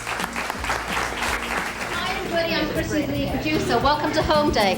What have you got here? This is the front of the house, Yes. and we're wondering what to do with the wood part. We want to repaint it. I just got a love seat like this, and I've got the love seat right here. Now, in the kitchen itself, we put Mexican tile on the floor, and then we used a beautiful butternut color, which acts as a backdrop to all the accessories. Okay, I'm into this. So it's concerning the bulkhead here. She doesn't know. This is early 90s And continue this. interior decorating. The house is decorated all in pinks and roses. Any suggestions? Yeah, I'd paint it the same color as the rug, if you're going to. What a neat place. You love it, don't you? You just love your house. It's gorgeous. How old is the dining room? Once again, this is all original here. So this one here, we can tell, obviously, it's a little too big for the peas. Over here, what we have is a fireplace. Not a traditional fireplace. Oh, those glass bricks.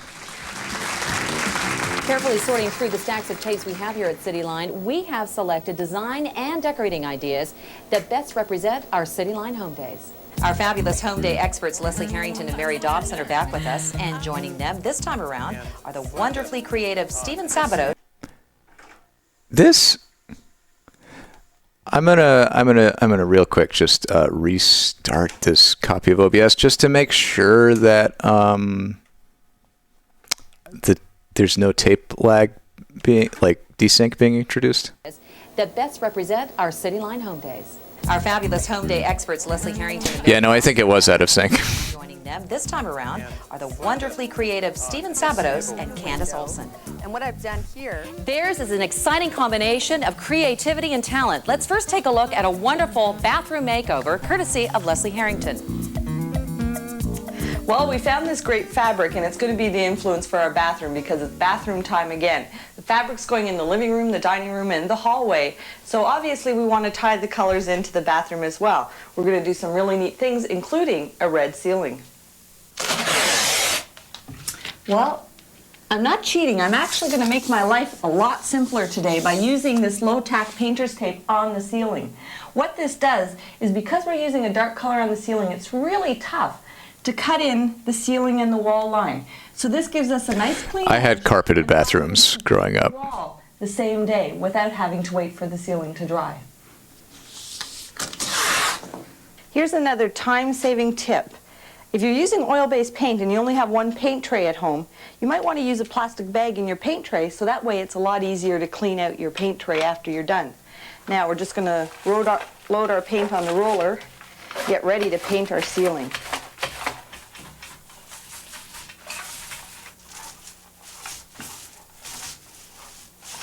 Using these shapes, we're going to sponge a border around the edge of the room.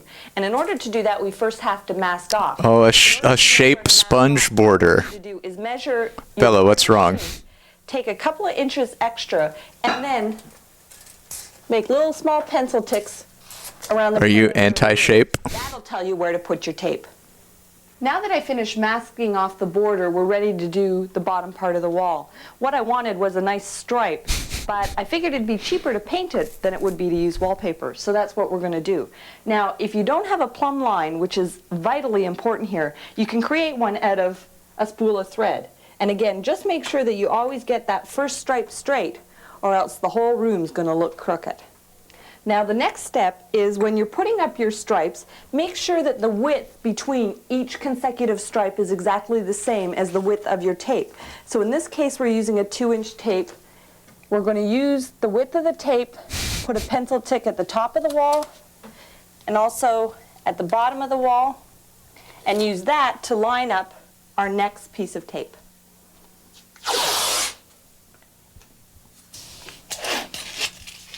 This is so complicated. Now that we finished masking the wall, we're ready to do the easiest part, and that's painting. So just paint over top of all the stripes. Make sure that you don't paint above our border tape.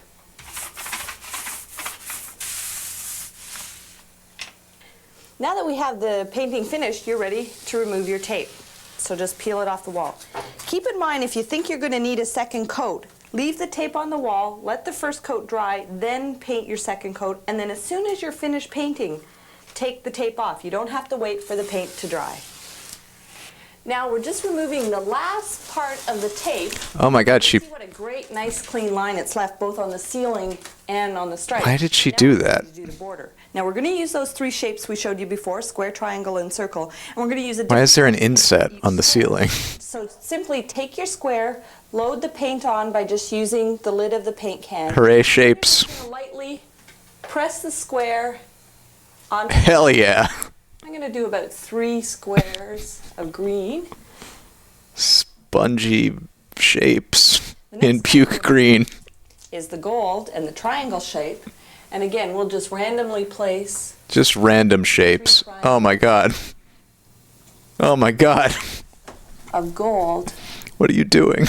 ...in our border area. Now the next color is the red we use for the ceiling. Let's see. And if you want to have some fun, don't be afraid. Yeah, have fun with it. Your shapes. Overlap those random smudges. And you look at our end result, I think you'll be pretty amazed and agree that I think we accomplished what we set out to do. It's amazing what you can do with just a little Listen, bit of paint. They accomplished what they set out to do. I first stripped the box with poly stripper to remove old paint and lacquer. And the next step is I'm going to add gelled wood stain. And I'm just going to rub it on the box and let it soak into the grain. And because I want the box to seem very aged, I'm going to just add little touches of black gelled wood stain. and just rub it in randomly. Oh my God. And I'm going to continue this around the entire box.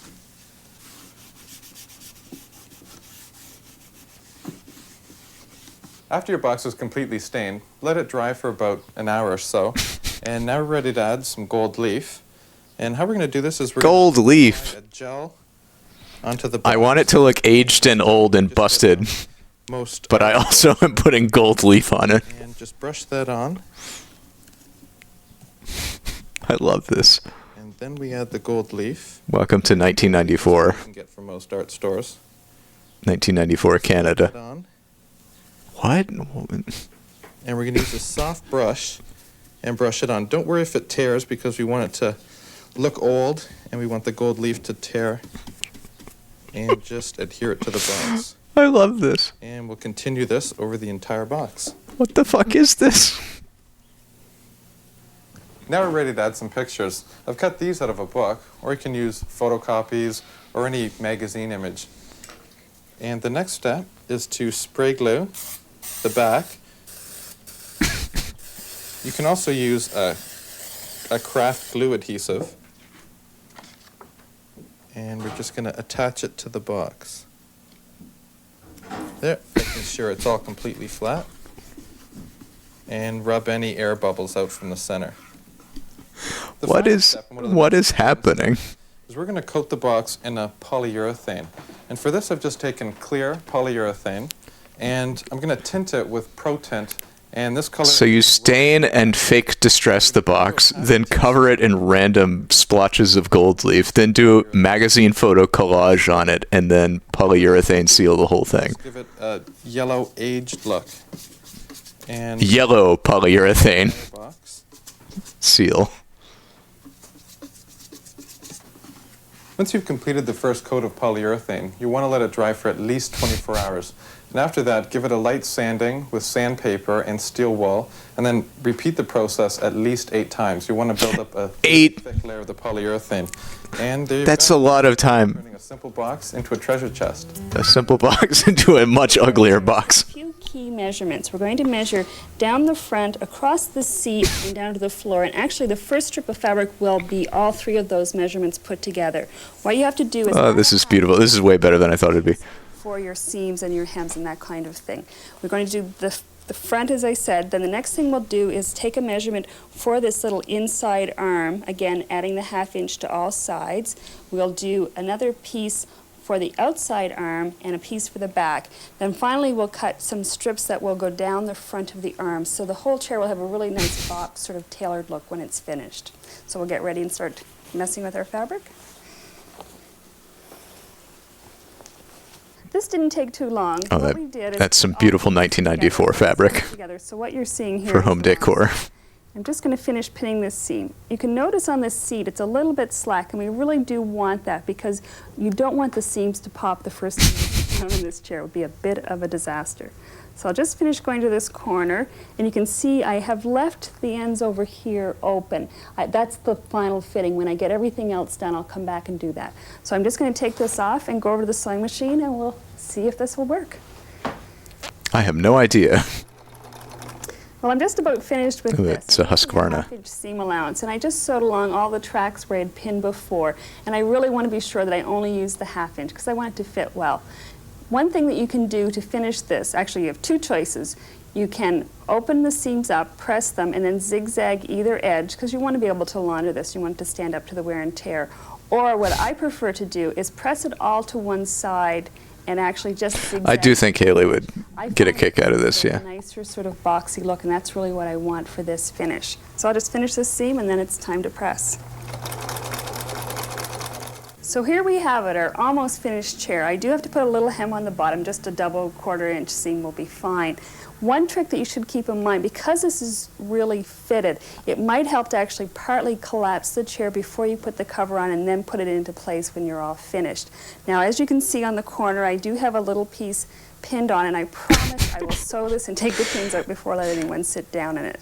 So in about 2 hours, we've got a nice little chair that now blends in with the room around it. Yes, hit it with a hammer. Easy project for creating a painted cornice molding using leftover paint and some small paintbrushes.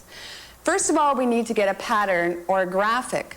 So we're using this fabric that's going to be used as a window valance, and I've snitched it and Xeroxed it and enlarged it slightly and picked up this tulip pattern as our main graphic.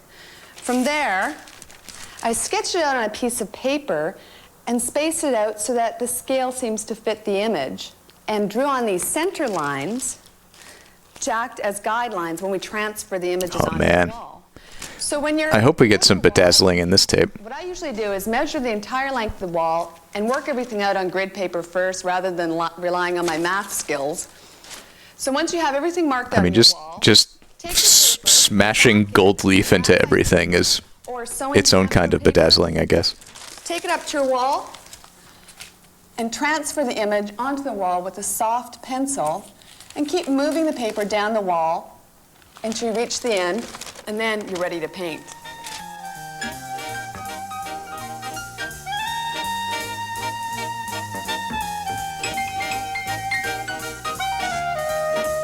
This seems...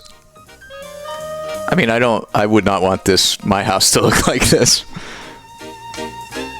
Now that you've given your graphic a couple of coats of paint, you might want to clean up those squiggly lines with these artist paints. That's just like the base layer, though, right? Like, she's going to go in there with some detail, some value, some, like, We're going to pick up less garishly clashing colors. the valance that I'm going to do. I'm using these little metal discs that I'm going to attach to the wall with upholstery tacks, but you can use buttons or small hooks. Why are there beads? I kept out some Christmas decorations that I'm going to use to hang in between each one of the buttons.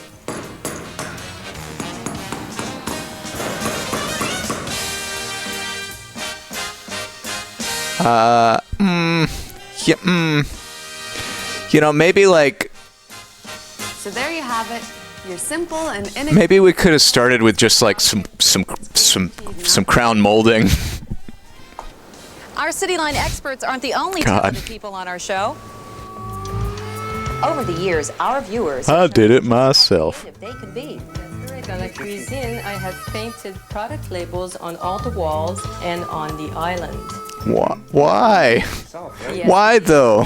In each section, there's something special, like 3D effects. There's a tree house where there's little animals that live in there. This is very cute. Secret hideouts.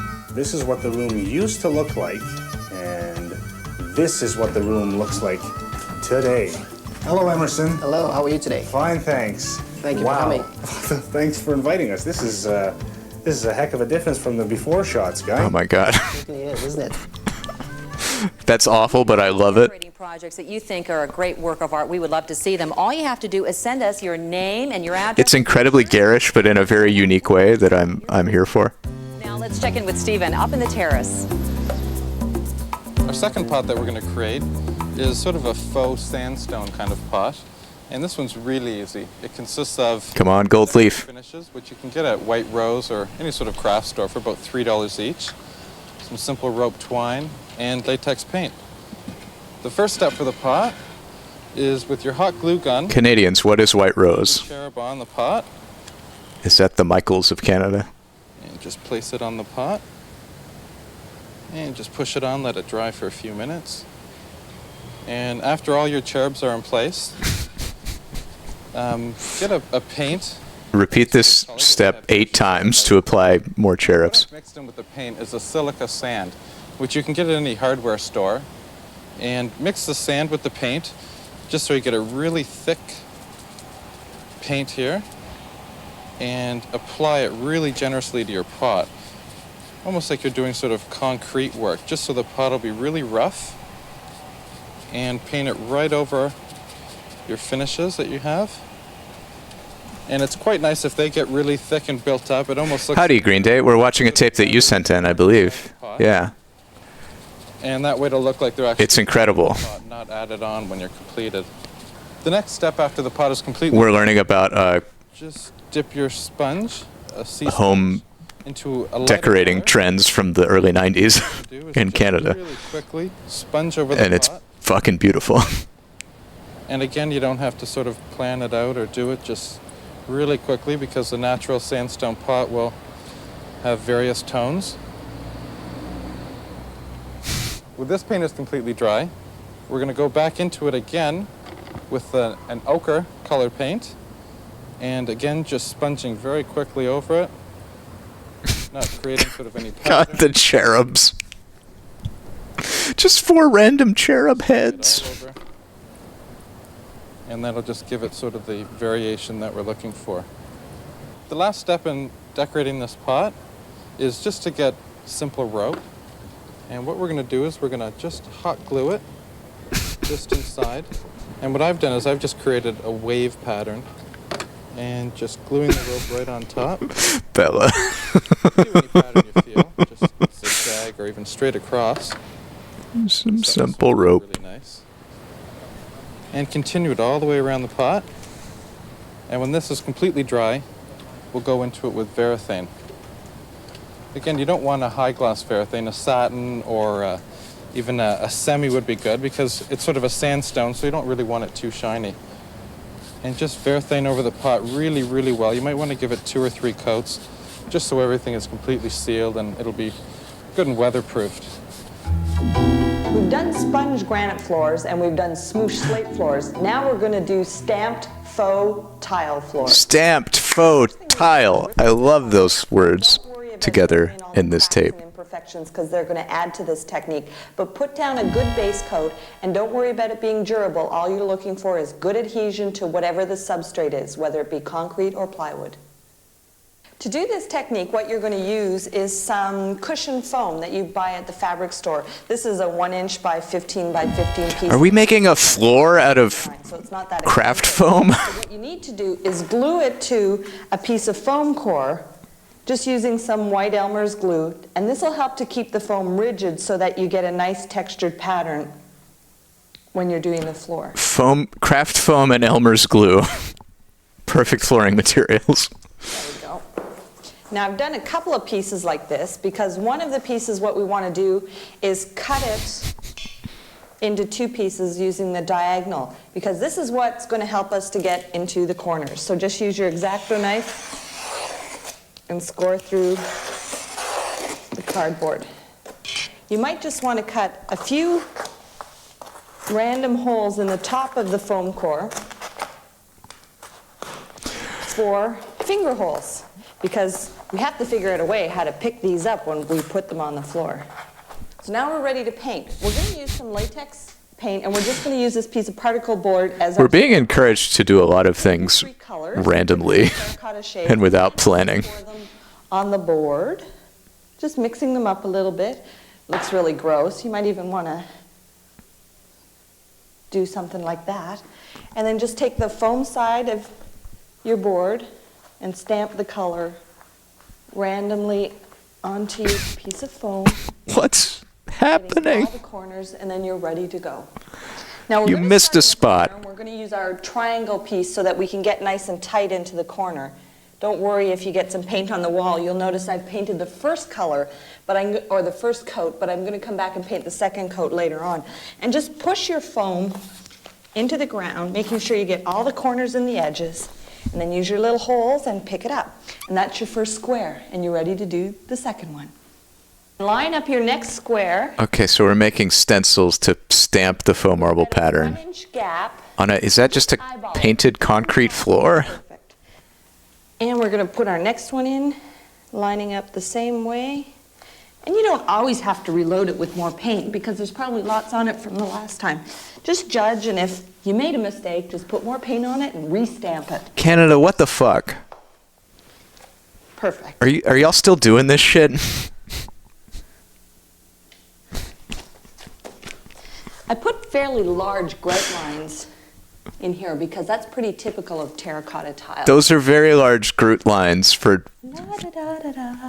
There's no grout in there, though. Why didn't I think of this in the first place?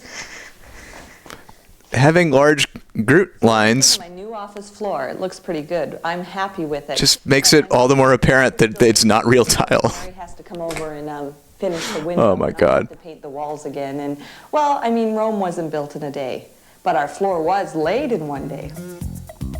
That looks atrocious. Topiary is a lot easier than you think. All you need is some moss, terracotta pot, a styrofoam form, plaster, and the finishing touch, spray urethane. The next step is to get the pot, pour plaster of Paris into the pot, getting twigs, force the twigs inside the styrofoam form, and when the plaster is almost set, put the entire form right into the pot, making sure that it's center. Next, you can glue moss onto your topiary form, making sure you put a lot of glue on the outside edges. Is that gravy? And just... Is that a hot gravy gun? Top of the form. You can continue gluing the moss all on the form until it's completely covered, and your topiary is finished. That's it? That's all you're showing us? Topiary forms don't have to necessarily be in the pyramid form. What I've done is just taken 3 different sized foam balls and used cinnamon sticks instead of twigs.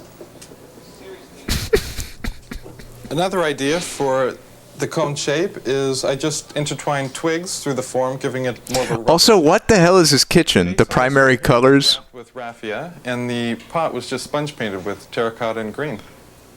Another variation of the topiary tree is this pot here. This is a Wild Fisher-Price kitchen.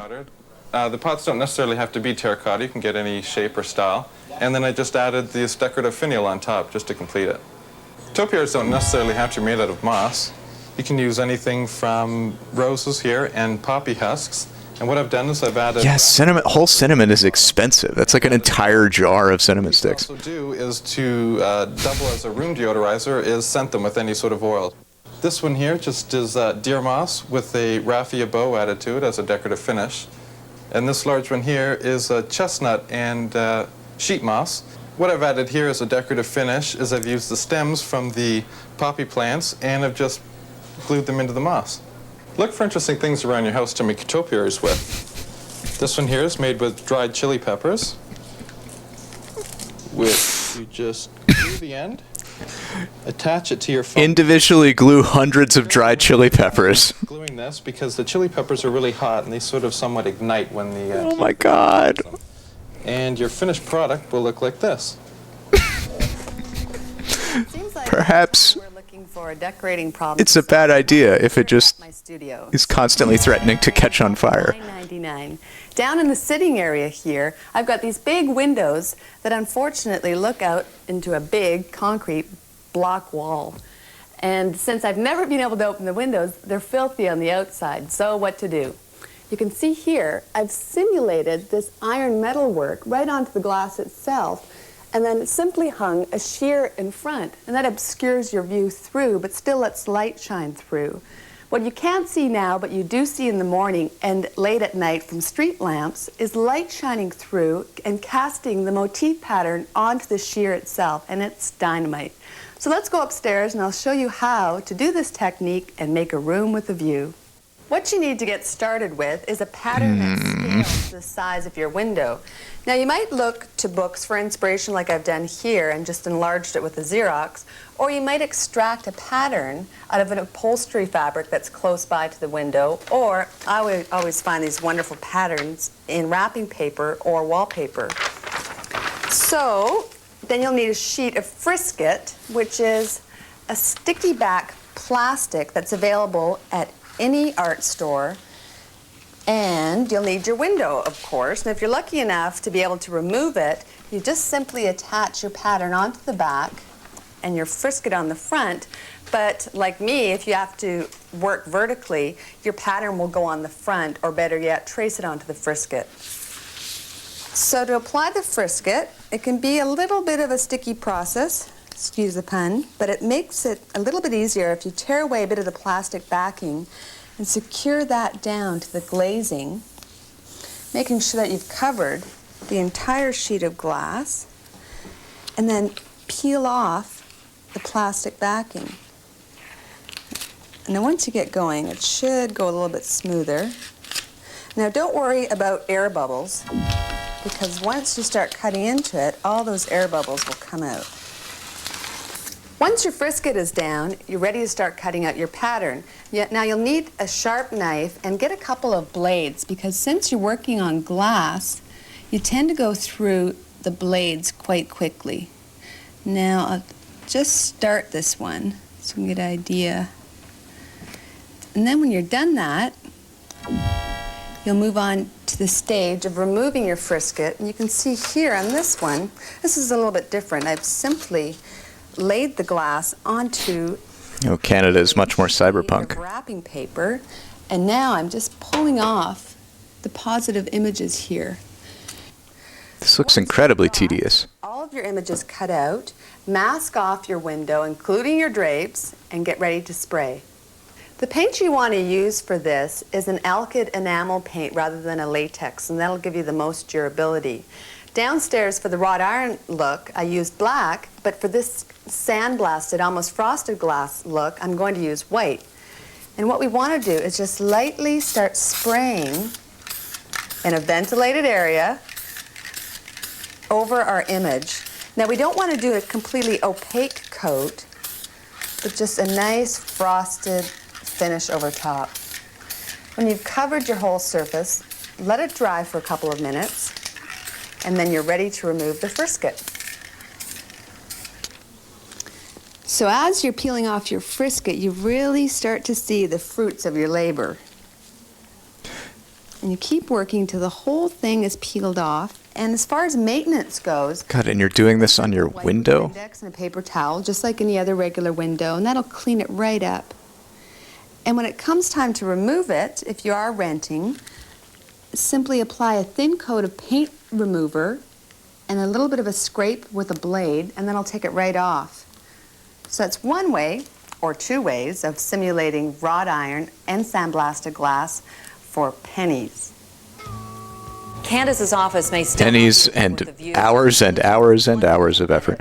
If you have a design dilemma, drop us a line, send us the pictures, and each week we'll take the most challenging problems and have our experts solve them on air. Instead of having the stereo cabinet in the one corner here in this nice little thing, you could actually take that out and put it in the shelving unit. Yeah. My design dilemma is what to do with the door that leads from the second floor den to nowhere. I think the idea of putting in a French balcony would add architecturally to the house, because I think they're probably looking for something that's cost efficient. And now here's Mary with some great table toppers. A long time ago. Oh, table toppers. And today what I'm going to show you are some variations for toppers for that round cloth. The first one actually that I'm making Toppers and poppers. If you weren't here for the original, you can take notes from this. It's the same, only shorter. The first thing I'm going to do is determine how long a cloth I want. I'm just going to take a measuring tape and look at what the drop is down this side. And I want this to drop down 13.5 inches on this side. So then we find the center, bring it across, and add what the 13.5 is on this side. So in total, I'm going to need to cut a circle of about 48 inches to allow for the hems and everything. That is a great sweatshirt. Fabric. I'm going to fold my fabric right sides together in half and then in half again, and keep the edges together. Make sure there are no wrinkles on the inside or anything. You want it to be nice and smooth. Put it on my cutting board. And you can use the measuring tape that you had before, but I happen to have a ruler that's just 24 inches, and so that's half of my original drop length. So what I'll do is start with the corner of the ruler at the folded point of the fabric. Floral patterns were pretty ubiquitous in the early to mid-90s, I feel like. Make sure that this doesn't move off the edge. Pivot the ruler a little bit, make another tick mark at the 24 inches, and just keep rotating it across the fabric again, making sure that it doesn't move from the original pivot point. There. So once I've got that once I've got that measured, then I can start cutting. Now, I've done this a lot, so I'm fairly confident that I'm not going to shift this, but if you want, you can pin through the layers of the tablecloth part and just cut carefully from pivot point to pivot point through all of the layers. There. So this is garbage, or we can save this to make some bias tape for something else later on, or send it to my mother for crafts. And there we have a circle. Now we do have to hem the edges of this, but I'll give you a little preview of what it will look like on our table. Very simple And in some cases, this is all you may want for your table, something very plain. I'd like to show you a quick and easy way of doing a faux metal finish.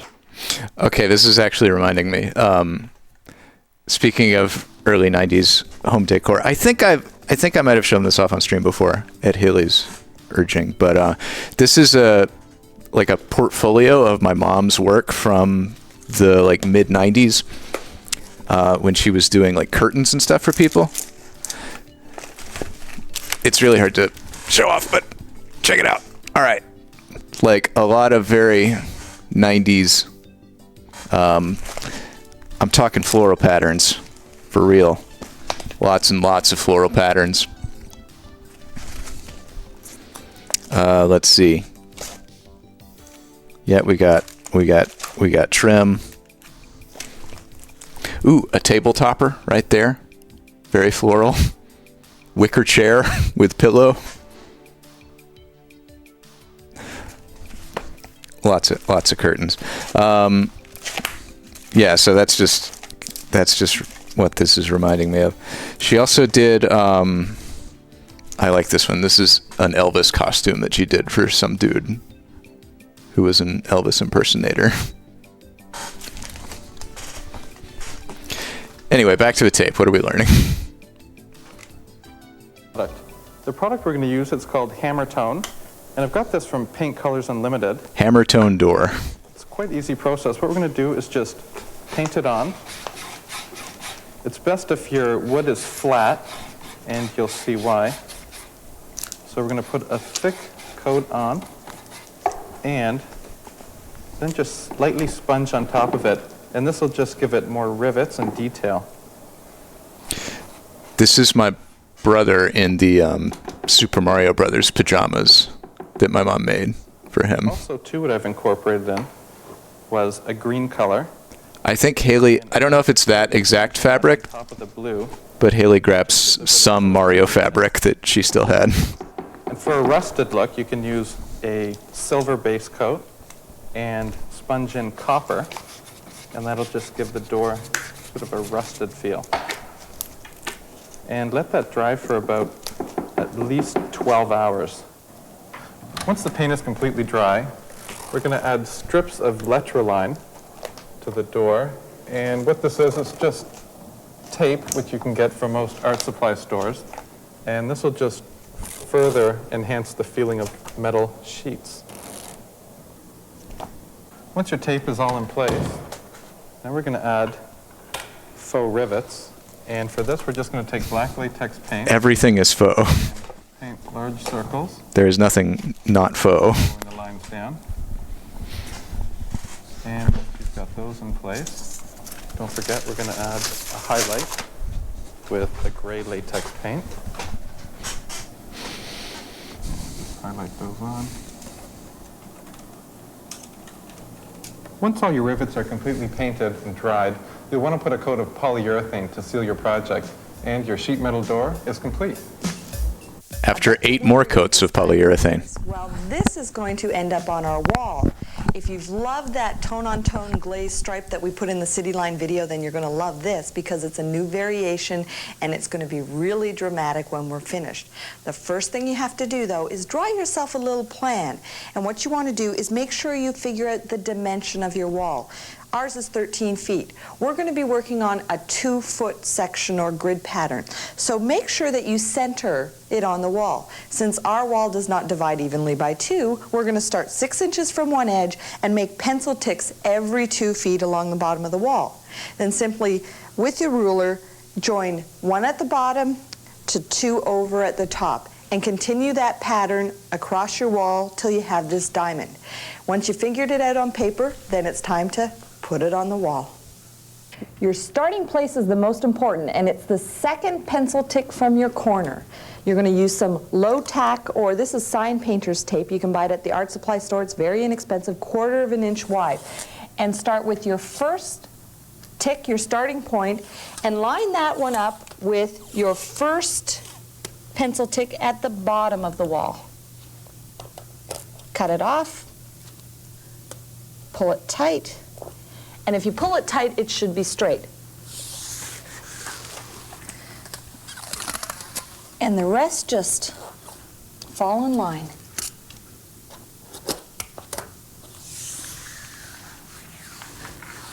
Now we're ready to go in the other direction, so start at your first one, and remember you're going 2 over. So this is 1, this is 0, 1, and 2. The first one might be a little confusing, but once you get it down, you're on your way. Well, the hard part's done, and now the easy part. You all know how to use one of these, don't you? It's a roller. Yes, it's very simple. All we're going to do is take some latex acrylic urethane. It's like a varnish, and we're going to roll it onto the walls. You'll notice that it's white in the tray. That's okay. It's supposed to be white. It dries clear. Now, we've got to do every other diamond. We're going to do the full-size diamonds so that we don't have to worry about cutting in up here at the molding or the ceiling with our brush.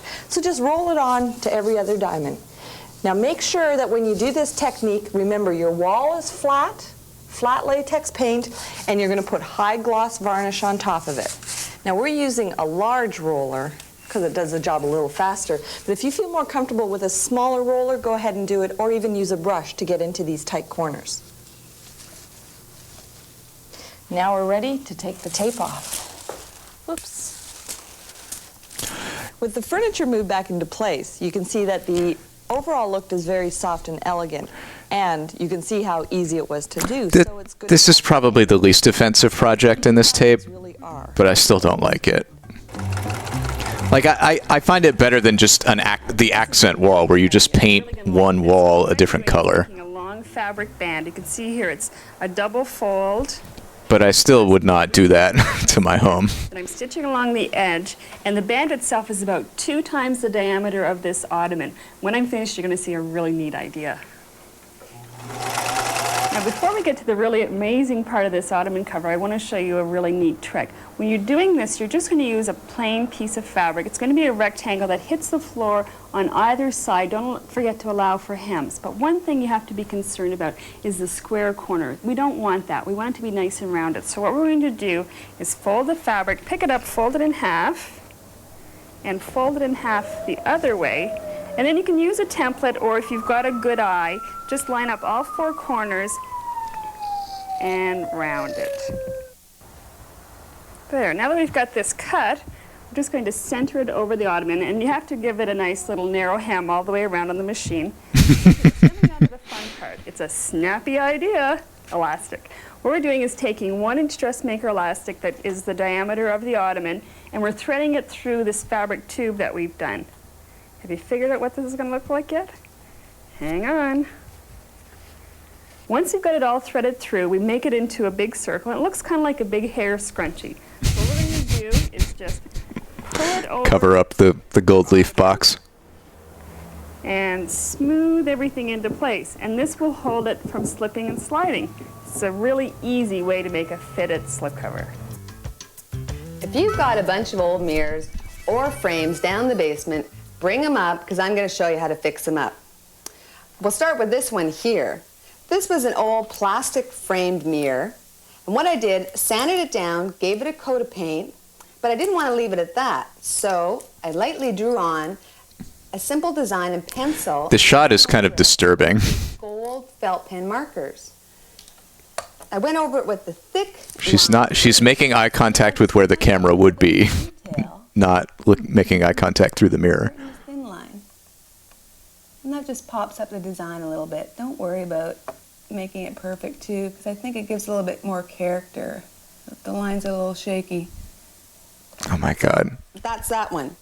On the second example, very similar situation, but we want to give the line a little bit of relief. If you have a cheap, crappy mirror, plastic mirror from Kmart, just draw on top of the design with a shaky hand. Draw on a design, and then go over it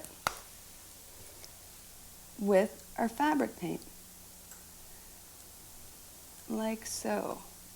Ugh. Don't worry about it being all blobby, because you're going to cover it up with paint anyway.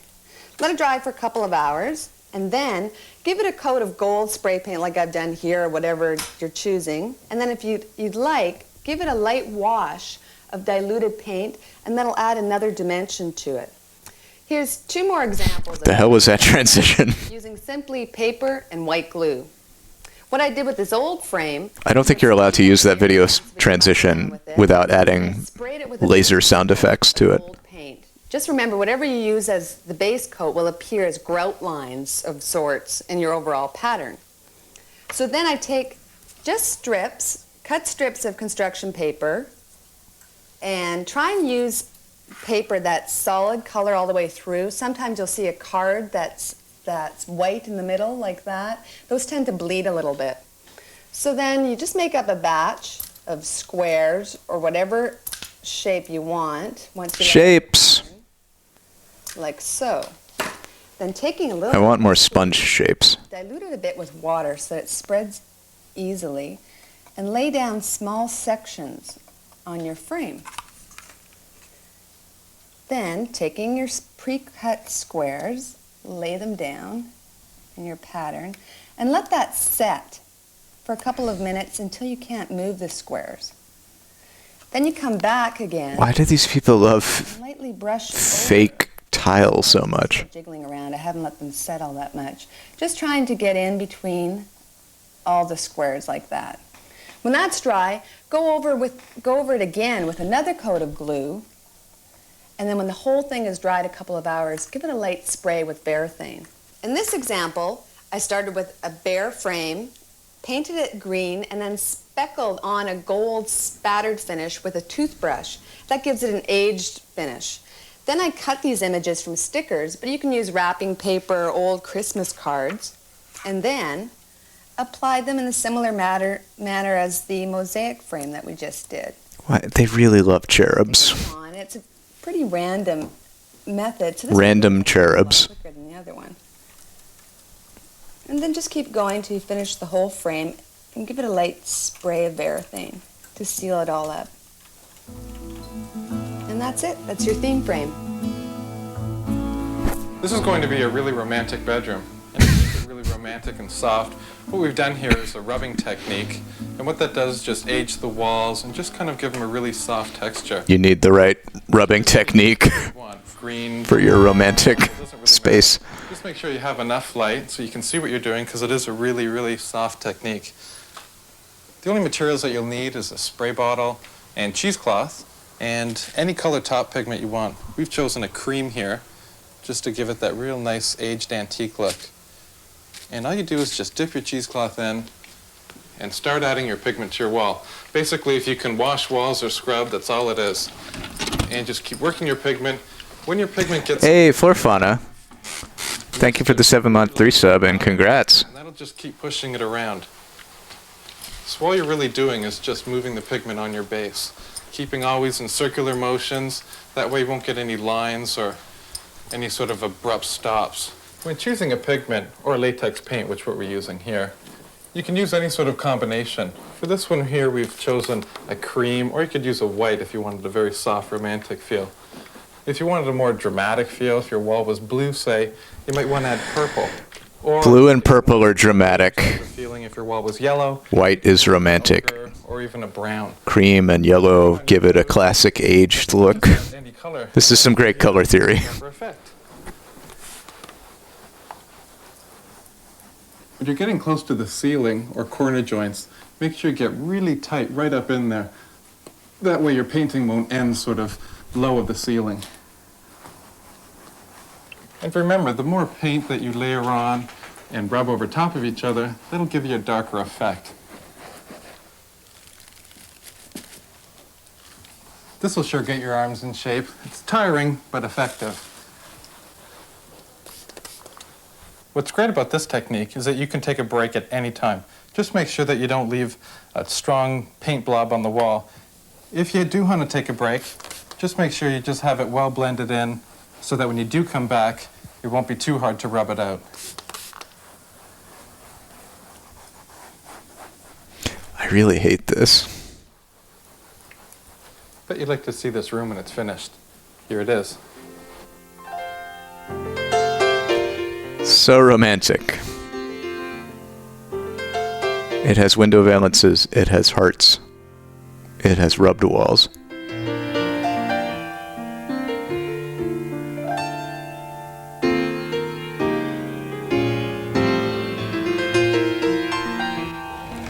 romantic hats.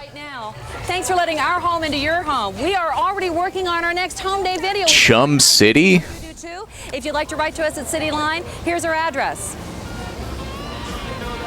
What is wrong with Toronto?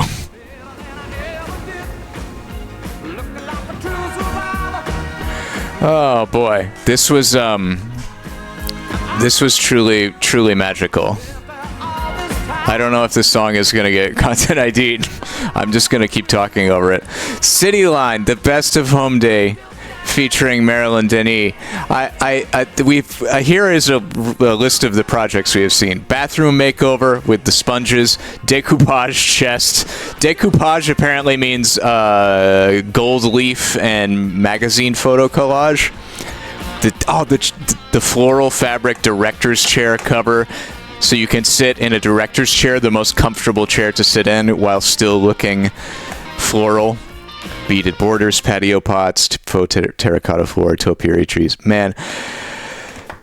Wow. Wow. Marilyn, Denis, this was incredible. Thank you to Green Day for sending this in.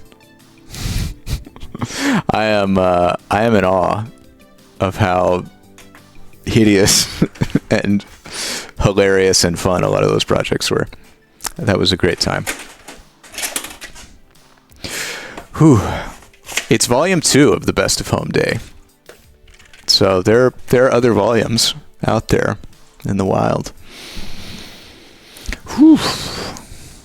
That was better than Curtain Craft, I feel like. Curtain Craft was, a little dry and instructional.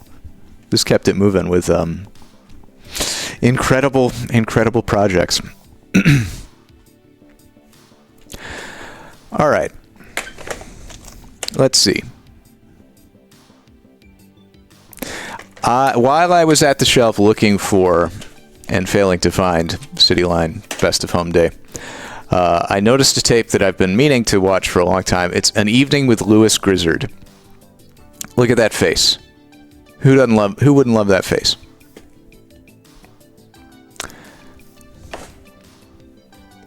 I think this might be a good one.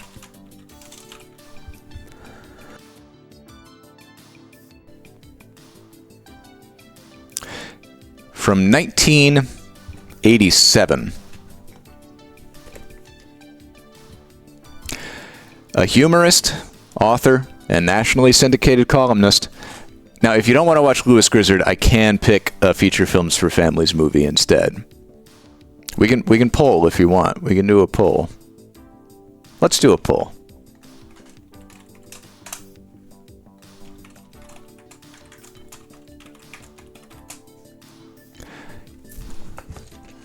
But I'm telling you, folks, humorist, author, nationally syndicated columnist Lewis Grizzard is the man many call the Mark Twain of this generation. This 39-year-old humorist is the hottest thing since pickup trucks, says Time magazine. An Evening with Lewis Grizzard features Lewis's classic stories told before a live audience in a hilarious one-hour comedy concert. A hilarious debut with one of America's hottest humorists. Oh my God.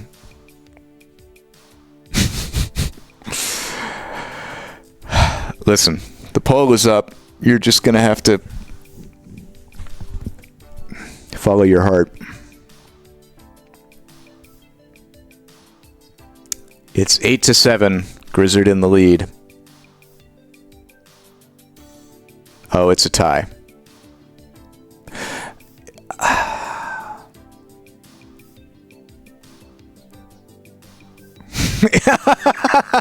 It was 9-9 at the very last second, and then 4 people, including myself, sniped it for Grizzard.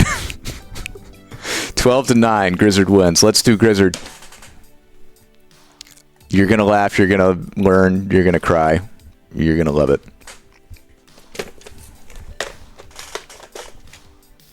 An Evening with Lewis Grizzard from Cinetel Home Video. Glizzy Grizzy.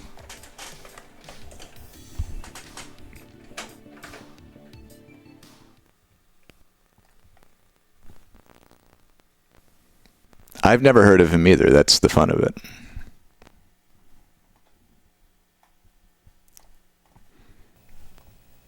He's the Mark Twain of this generation. How can we not have heard of him? Yep. That's a new logo. Get it.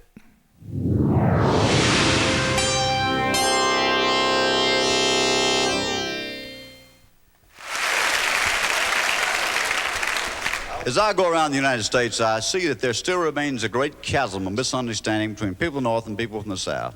It all boils down to language. Yankees think we talk funny. God talks like we do. Welcome to an evening with Lewis Grizzard. Lewis Grizzard, world traveler. Ladies and gentlemen, there ain't no toilet paper in Russia. Lewis Grizzard. What? Dedicated sportsman. I looked in his eyes and I said, brother, I ain't staying in no foreign country during football season. Lewis Grizzard, observer of people. A woman that'll take your dog will catch you. And now here is author, humorist, syndicated columnist, Lewis Grizzard.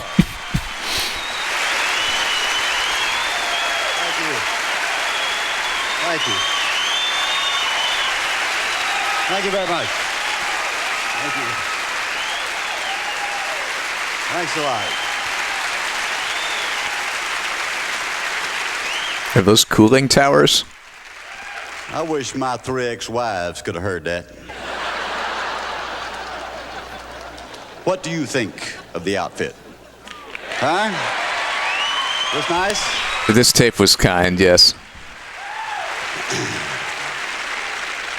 Somebody in the back just said, you dressed up like that's like putting perfume on a hog. I don't know what they meant, but...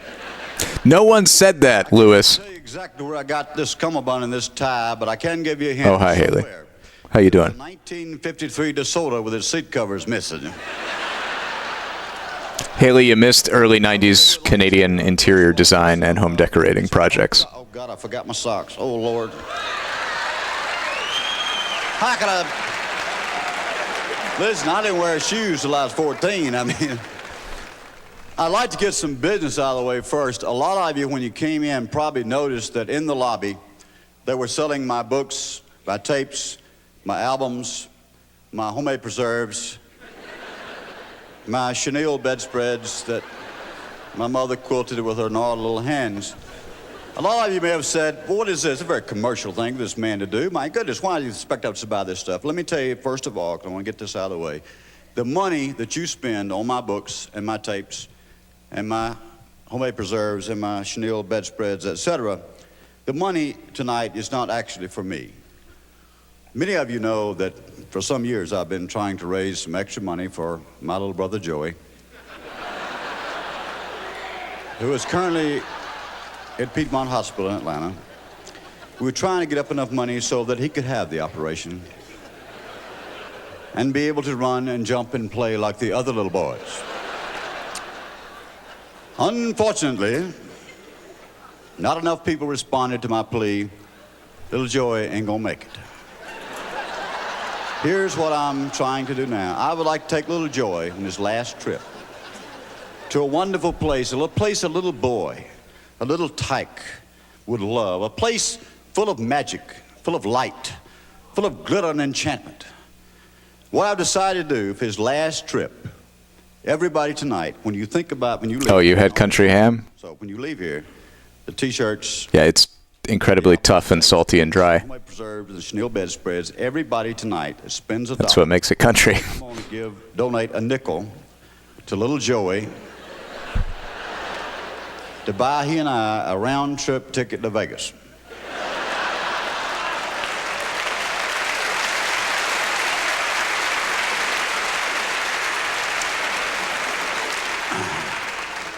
I'm a big-hearted individual. I tell you what, a lot of folks don't realize Vegas is a very much of a family place.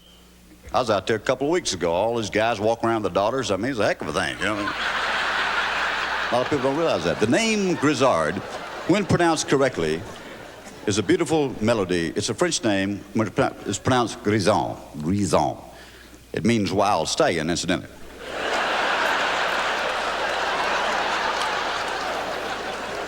Some people have the audacity to ruin my name and call me Grizzard. Guilty. It means sissy welfare recipient. Oh, no.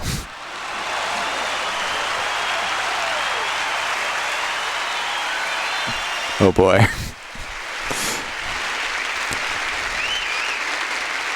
Grizzard often drew criticism for his disparaging remarks about gay people and feminists. I was in Johnson City last night. Reading from Wikipedia. I really wanted to come here to Knoxville, though. It's always one of my favorite places. Music City, USA. I've always loved this place. But a horrible thing happened to me last August, as a matter of fact. I went to the Soviet Union myself for 2 weeks. It's a very strange trip.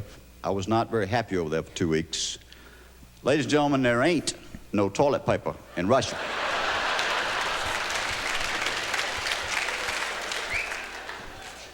I want to get... Toilet paper is very near and dear to my heart.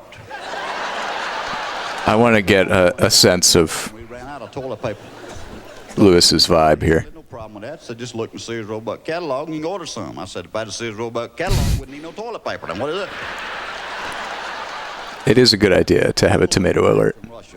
If I didn't have enough trouble being over there, something horrible happened to me. I went to London on the way back, and I was in London, and I really got very sick. I mean, I really was hurting. And let's talk about, had to feel better to die, that kind of stuff. I had a high fever, and I just thought I was going to die. And I really finally decided I better go to the doctor over there. And I went to the doctor, and he looked at me. He told me that I had a condition known as what the British call the rigors. That is British for the shivering fits. They finally diagnosed what I had. The guy told me I had a condition known as bacterial endocarditis. Now, some of y'all know I had that pig valve put in me in 1982. Well, that pig had done got infected down in there. And I said, what y'all gonna do about it? He said, well, you got to stay here for 6 weeks while we give you... AJ Red 20, thank you for congrats on winning bingo. I gave you 1,000 points. September the 2nd. I will tell you what I told this man, and I swear to you it's what I told him. I looked in his eyes and I said, brother, I ain't staying in no foreign country during football season. No way. This is a very pandering form of comedy. So I got on a big Delta airplane and I flew back to London. They put me in the hospital, and what wound up happening... There aren't necessarily jokes. It's just saying things that the audience will agree with. He is from Georgia, so he must have been a Georgia fan. Supposed to have 3 little leaflets in it that open and close real tight. For some reason, I was born with just 2 of those leaflets. So every time my heart beat, some of the blood would leak back in there. See, and this caused my heart to enlarge, and they had to operate. Now, why I only got 2 leaflets, I'll never know. It was 1946, or the big war. Shortage on them buggers, for all I know. Either that or my daddy didn't get a good toe, or one or the other, I ain't sure.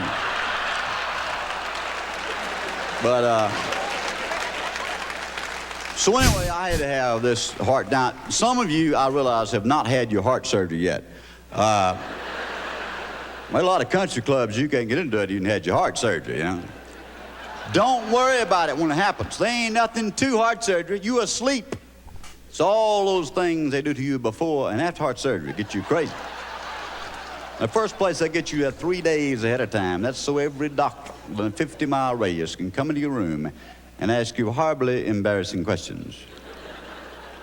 A doctor I'd never seen before in my life came in my room and had the audacity to ask me, was any history of hemophilia in my family? I said, we had a second cousin one time I wasn't real sure about.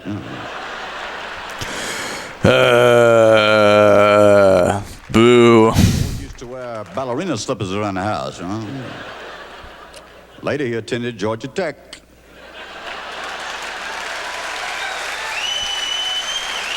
Apparently, homosexuals attend Georgia Tech is a Georgia prejudice, I guess. I don't know. Don't use your hands to count, but there are 7 places in the human body where they may insert a tube, but I had to make no new hole. You got them all? Yes, ma'am, that's one I'm inserting it. Now, I am by no means a religious expert. I leave my heart to the good Lord and all his infinite wisdom. Didn't have no intention. Nobody be sticking no tube in at least 2 of them holes. I really believe that. Otherwise, You don't want to learn more about Lewis's holes?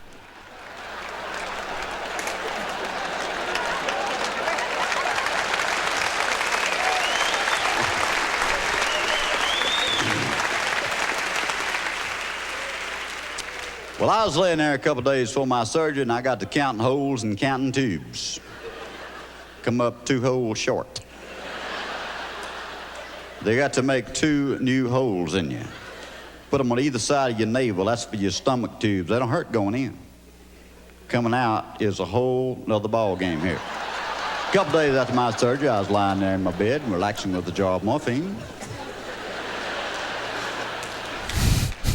Heart surgery will change your attitude about narcotics, ladies and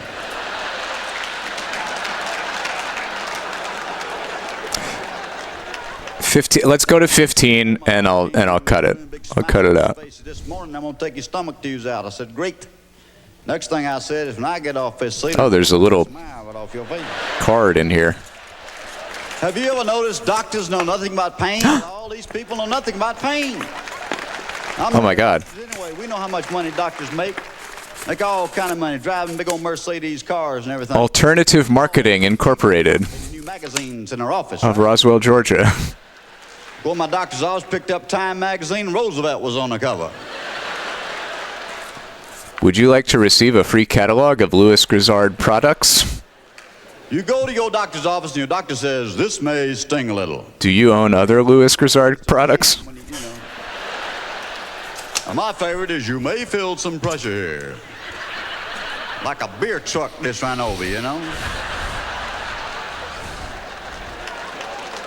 But there I was in my bed, and they come a knock on my door. I said, come in. A man walked in the door carrying a little pan of water, some shaving cream, and a razor.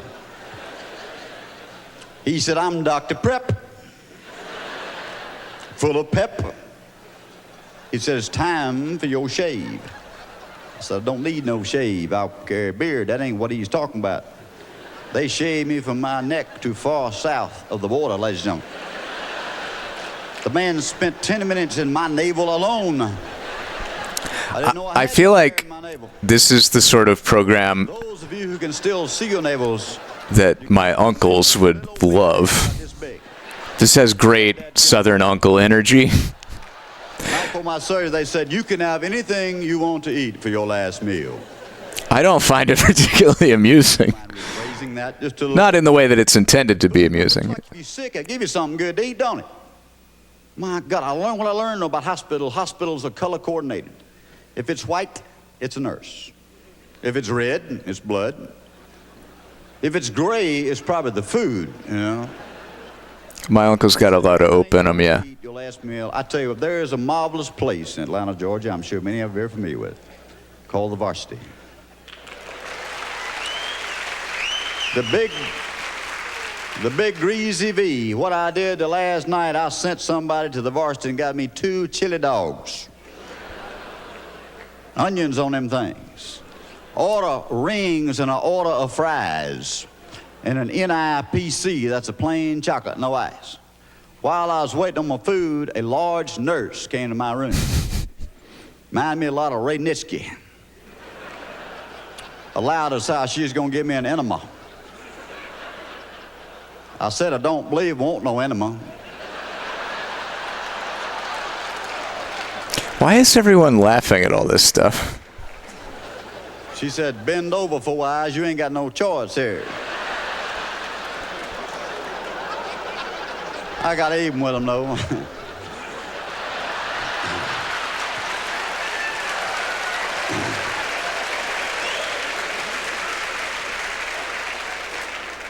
I waited until after my enema to eat my chili dogs.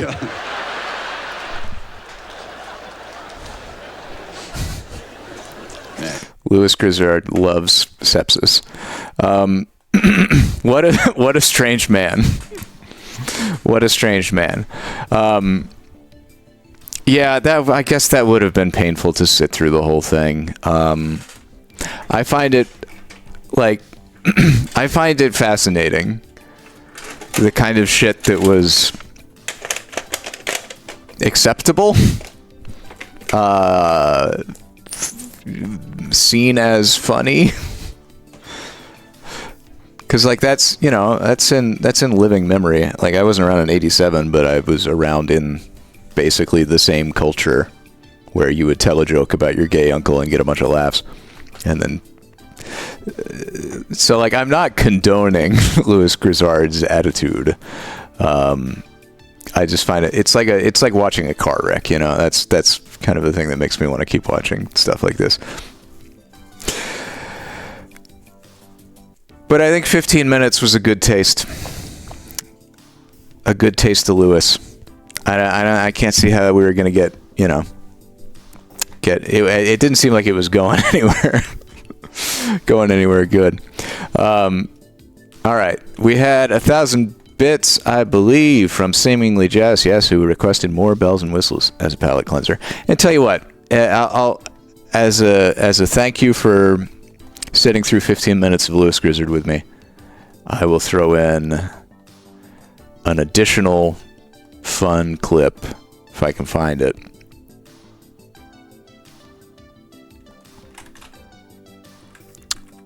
Let's see. First of all,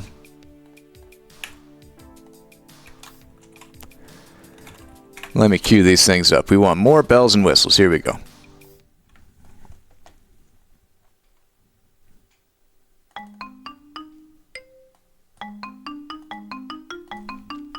Thank you, Jess.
Wow, wow, wow.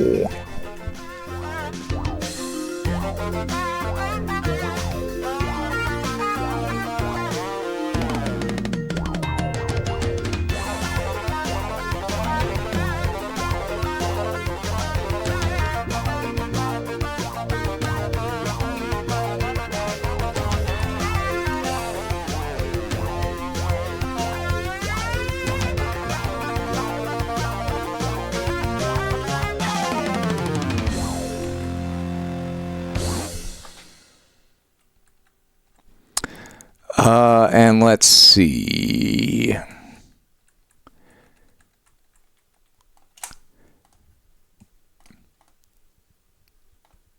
Then, as an apology. Well, gang, I hope you had a good time, and I hope you learned something too. Come on back and see me again for some more. Here is LGBT Space Robot. And remember, treat other people the way you want to be treated. Okay? Time to go. Which is not what Lewis was doing. Lewis was being kind of a dick.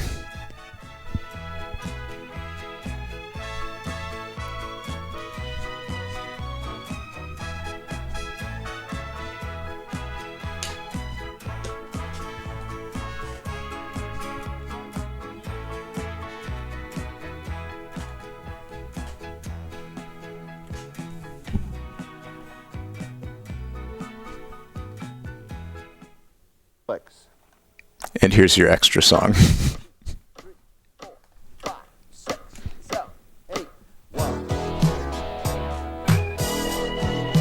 What are we watching next? If not Lewis.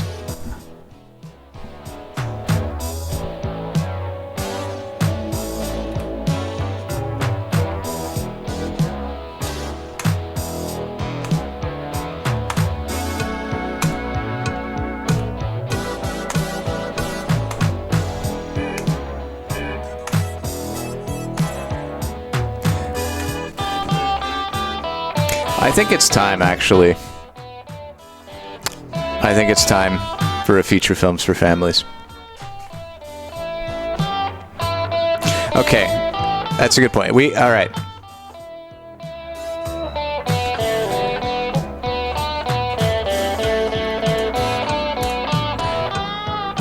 I will leave it up to the crowd.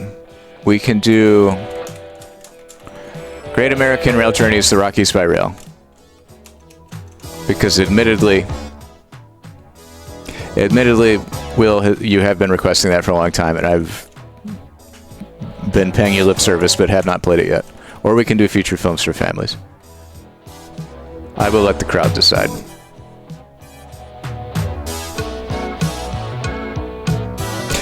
Wait, you guys don't like feature films for families? Come on.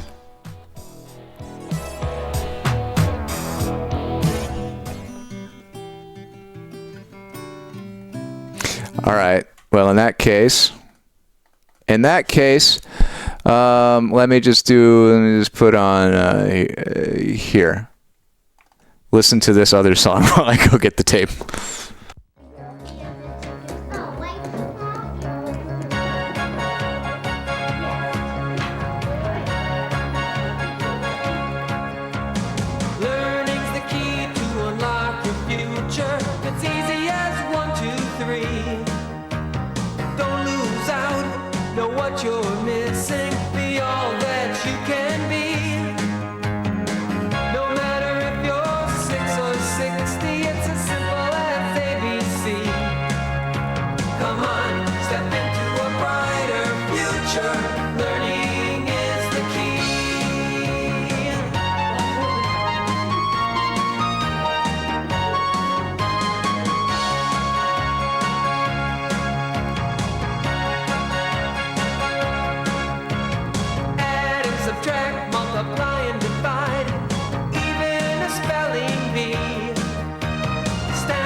Hooray. Thank you, class, for your patience.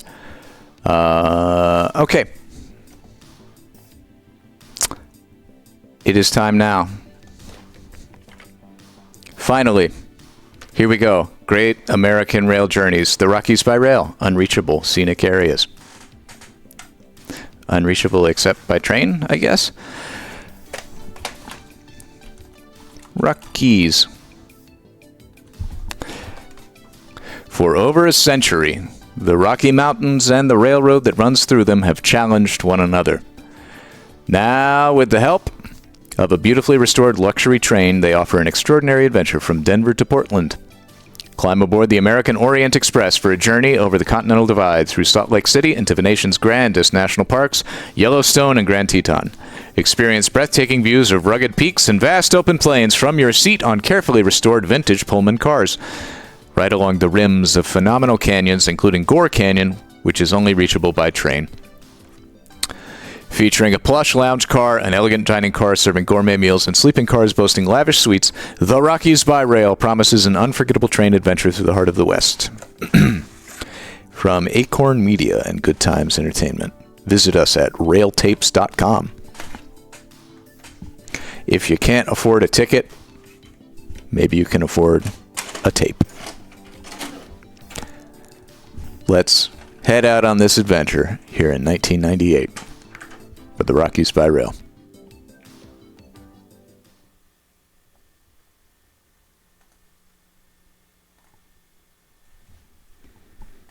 Come on, intro graphic.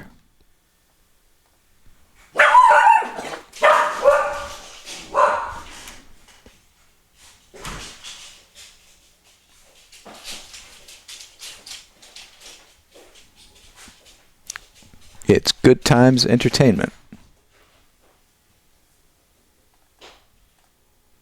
Oh. What an incredibly boring VHS intro for Acorn Entertainment. Oh, hello. They got really lazy by 1998. Oh, so what's the new tape? It's a train tape. It's the Rockies by rail. For over a century, the railroad and the Rocky Mountains have challenged one another. Now, oh, what? You like the skirt? Unforgettable experience. Don't you mean the pants? There's a moose right there. She says, what? You like the skirt? Don't you mean the pants, if you can't hear that? Join us aboard a restored luxury train. Journey over the crest of America, through Colorado to the great spectacle of Yellowstone. Oh, skitter, skitter. Come with us into the Rockies by rail. You just got pantsed. Surprise trousers.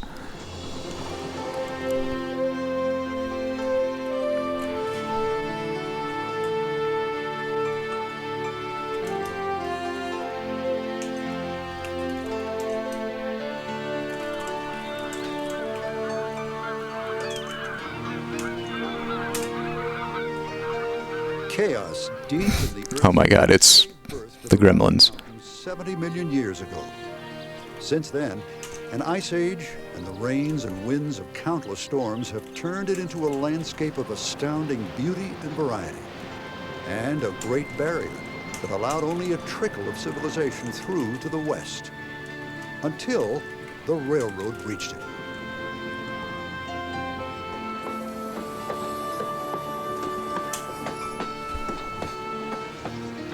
The window of a train gliding through the Rockies looks out on slopes Oh, shit. prehistoric bones and on the ghosts of prospectors chasing dreams of gold. The train slithers through narrow canyons on tracks laid seemingly on hope, through wild country still accessible only to adventurous outdoorsmen or to travelers by train.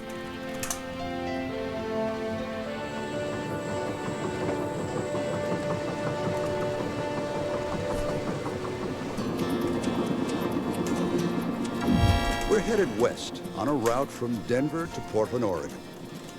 The heart of our journey is through the Rockies, crossing the Continental Divide, turning north to Salt Lake City, then into Idaho, and on to a double finale, Yellowstone and Grand Teton National Parks.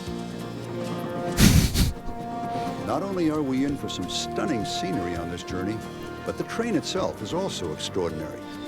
We're aboard a private luxury train of vintage Pullman cars called the American Orient Express, traveling a portion of the route of Amtrak's famous California Zephyr.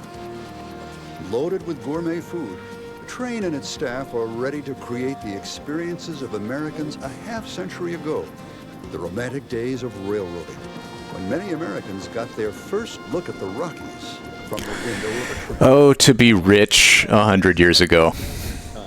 It's leisurely. You sit down, you have a drink at the bar, and you visit with people, and you learn things.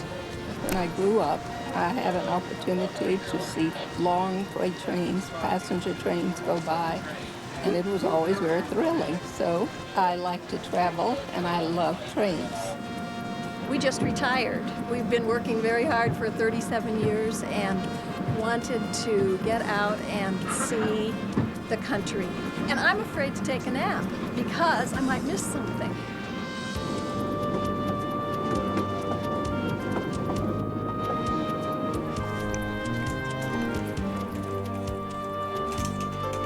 When passengers come on this train going to the Rockies, they see some pretty dramatic scenes. Hey, David, you see the golden eagle out there? No, I missed that. We just saw an antelope go a little bit ago out there. Passengers wanting to know more about what they're seeing can get the answers from John Borneman, the train's traveling naturalist. The high points of the route, first is coming up over that great divide, and then coming down and seeing these vast canyons and the escarpments and the rocks all around us, and the sage growing. This is the west. Whether you're just going along on a regular train ride or going on the American Orient Express, you're sitting there with these wide windows. You have a pants made of meat pants, lots and lots of meat pants, and pants meat was rejected by the content filter. Seat on a train. And nothing interferes with our view except maybe another freight train coming by, and that's exciting to see that too. Count all the cars on a freight train that comes by. Taking a train through the Rockies opens your mind and your eyes to a vastness and contrast that you could never imagine or see in any other way.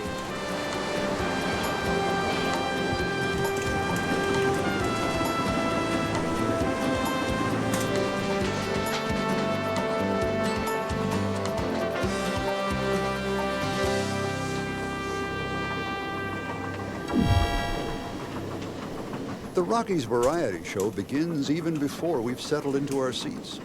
With Denver still in sight, the train is already snaking upwards. Mile-high plains begin to buckle and form the foothills of the Front Range, ripples of the great upheaval ahead. The terrain grows steadily rougher. We gain a mile in elevation in less than an hour and pass through the first of the 29 tunnels between Denver and the Continental Divide. The train crawls up a That is non-genital. switchback curves, Mostly. weaving around and through sandstone formations called hogbacks and flatirons.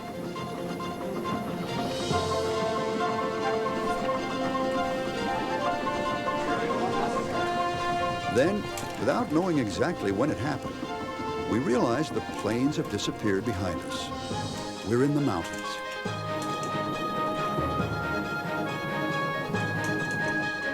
Below us, we can see Gross Dam and Reservoir, the primary water supply for Denver. Okay, so what if I ask it for something extremely erotic that is a non-erotic thing? I wonder if it will reject that.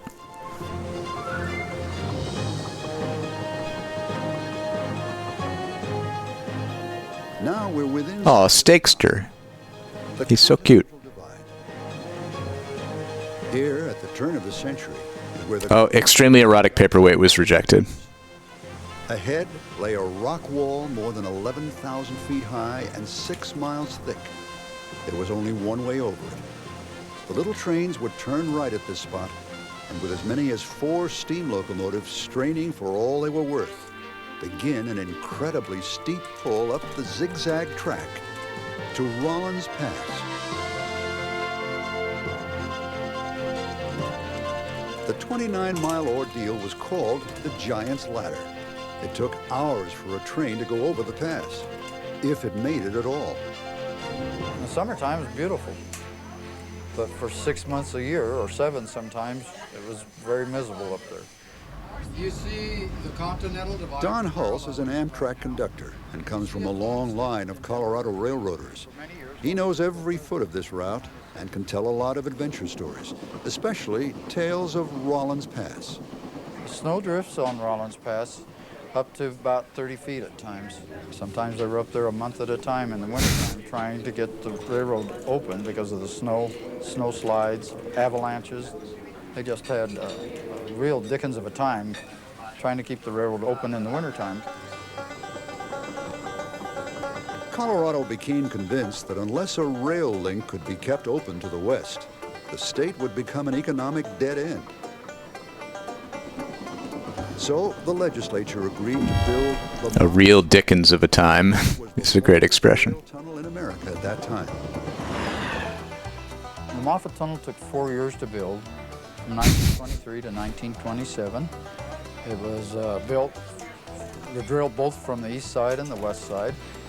East side, they had a drill through solid rock and blast, and the west side had to shore up and dig out. Moffat Tunnel got the trains through the Rocky Mountains much faster than the Rollins Pass. 10 minutes to go through the tunnel, 2.5 hours, sometimes up to almost a month to go over the Continental Divide. 2.5 million pounds of dynamite were used to make the 6-mile hole, and 1,000 workmen. Before it was done, 28 of those men would lose their lives. God, the lives of human laborers were really not valued back in the day. Speed under the Great Divide in no time.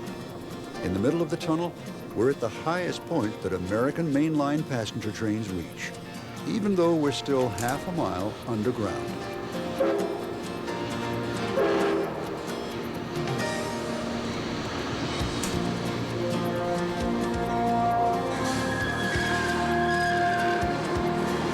In stark contrast to the great danger of building it, passenger trains have been emerging from the Moffat Tunnel every day now since its opening in 1928.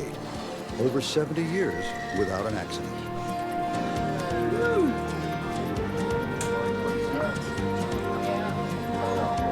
Out of the tunnel and blinking from the sudden bright light, we find ourselves suddenly in different weather with different trees and rock formations.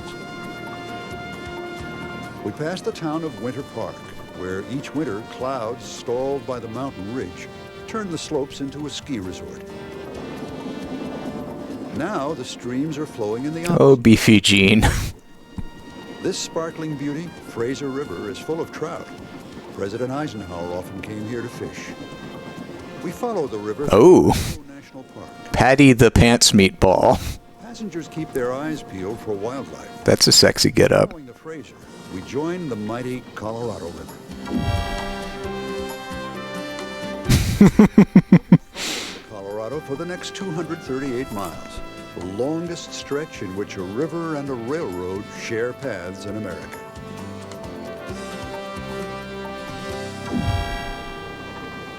The Colorado is some river.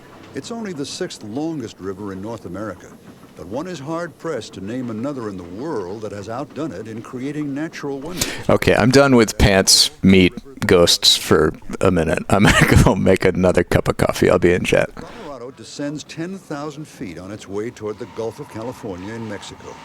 And so, in some stretches, it's more like a waterfall than a river. Useless for navigation, but full of thrills for rafters.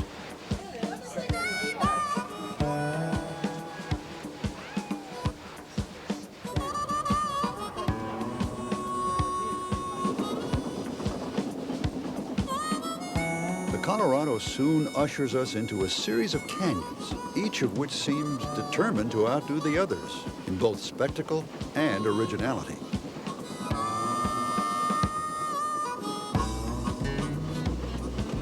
The first is Byers Canyon.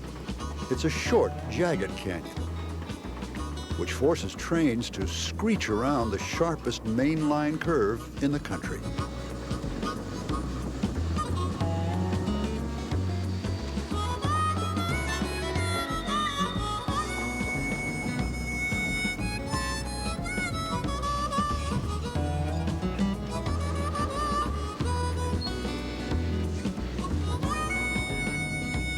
Motorists on Highway 40, on the other side of the river, zip through the canyon in 5 or 6 minutes.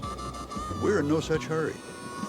In some places, the canyon's walls rise almost straight over the tracks. The railroad has strung cables overhead to protect us from falling rock, all of which adds to the adventure. I remember driving it one time years ago and how agonizing it was to try and drive and see the scenery. And this way, you're in the captain's seat almost when you get to just sit back and relax and absorb it all.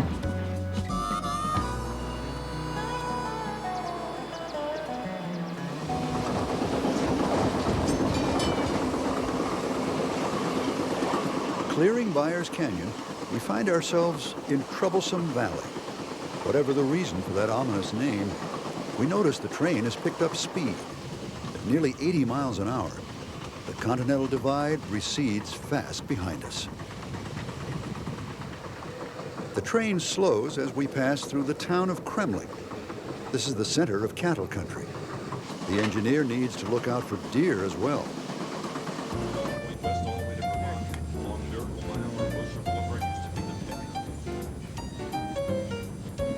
While passengers are taking it easy, a lot is going on up and down the train. How's everything going for you folks? Looking good? Great. Scott Gaggan is the train's hotel manager.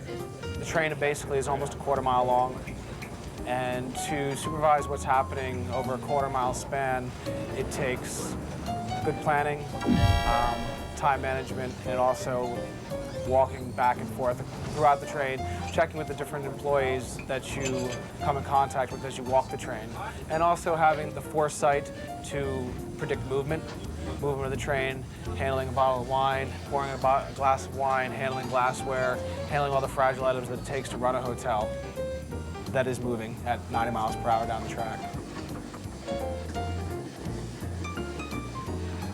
Good morning. I'm sure there's another dining car straight forward. How are you doing today? Interaction with the passengers is basically on a casual level, a friendly level. I want them to be comfortable enough with me to come to me if they do have a problem, but also be comfortable enough with me where I enjoy my job at the same time. Hello. I see the American Orient Express bringing back a piece of the past that many have experienced and will have the opportunity to experience again and relive those memories that a lot of folks have, your grandparents have, or your parents have of their childhood. Reliving the past is exactly what passenger Dale Eckerman had in mind. When I was little, my parents took me out to the Middle West each year for vacation, and we always took the 20th century. I actually rode in this observation car, now called New York, but at that time it was on the 20th Century Limited, and it was named Sandy Creek. It was a trip to another world. So, as I think a lot of people want to do, they want to come back and re-experience what they did many years before, and that's what we're enjoying on this trip.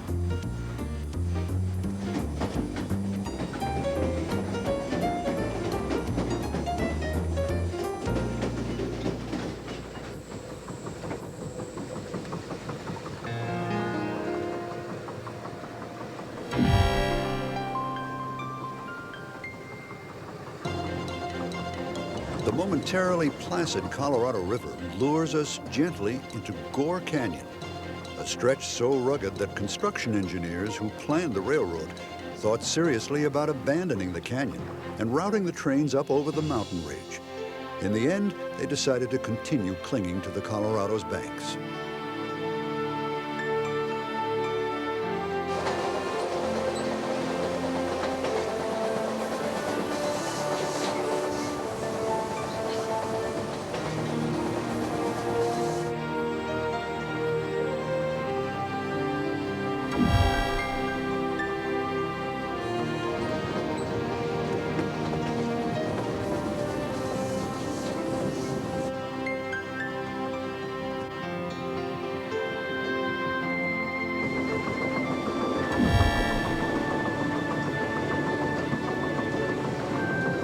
Even today, there is no road through Gore, only railroad tracks.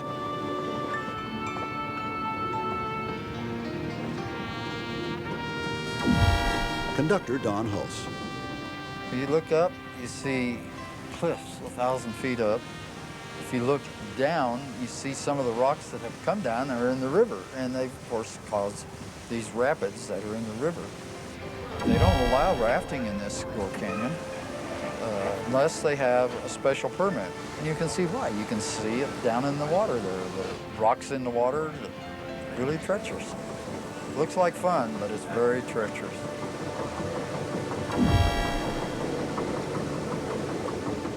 Leaving Gore Canyon, we cross another high plain. Vertical becomes horizontal, then back again. One by one, nature tried everything in her arsenal in the Rockies. Volcanoes, faults, erosion. A surprise around every curve.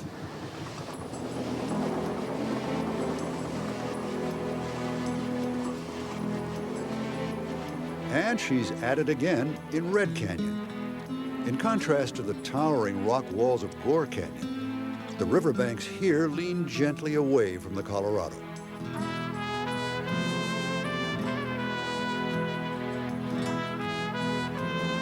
The state is believed to have gotten its name from terrain such as this, as Spanish conquistadors rode through and described it as Colorado, red.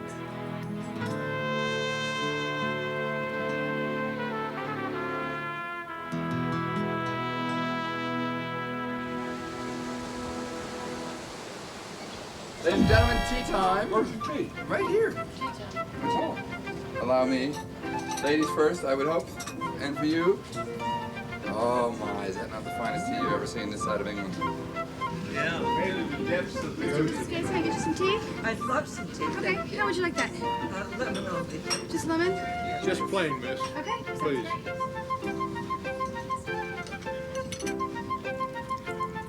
Thank you, Tracy. Thank you. You're welcome.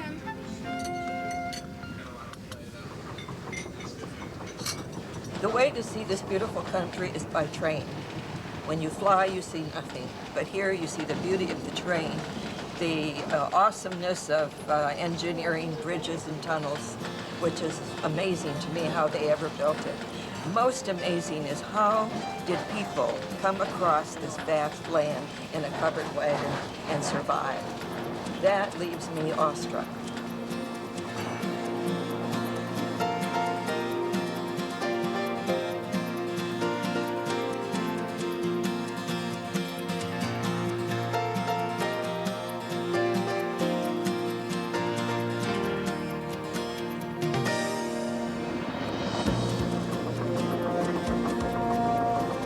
We've reached a canyon so deep and forbidding that for some time it was thought impassable.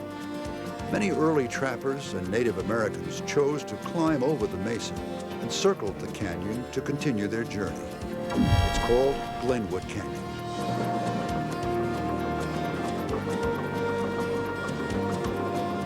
Railroad engineers were the first to cut a permanent passageway along the base of the canyon. Today, it's also the path of Interstate 70, the last segment of America's interstate highway system, and one of the most elaborate and challenging to construct. For half an hour, we twist through this beautiful chasm.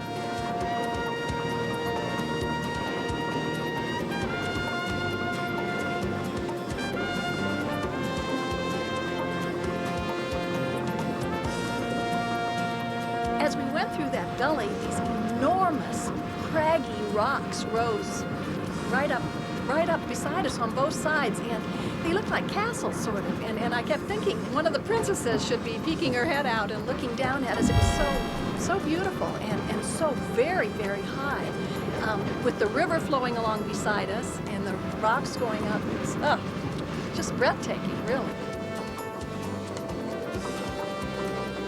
Glenwood Canyon actually inspired a new kind of railroad passenger car.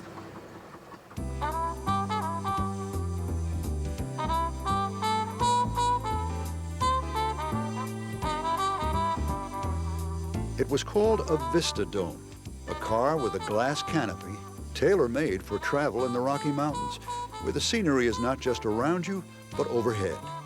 In 1944, a rail executive was riding through Glenwood Canyon in the cab of a Rio Grande locomotive.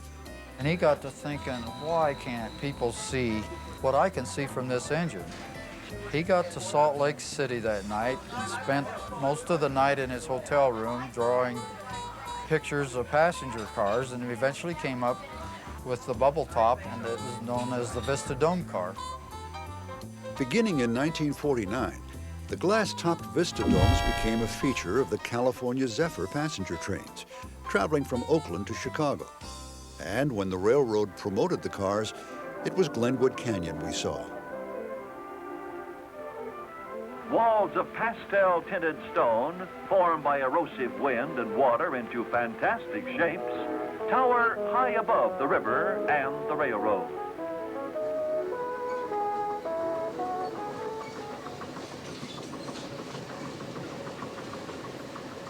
Although the Vista Domes were retired in 1970, Amtrak's California Zephyr still makes this run, and Glenwood Canyon continues to thrill train passengers.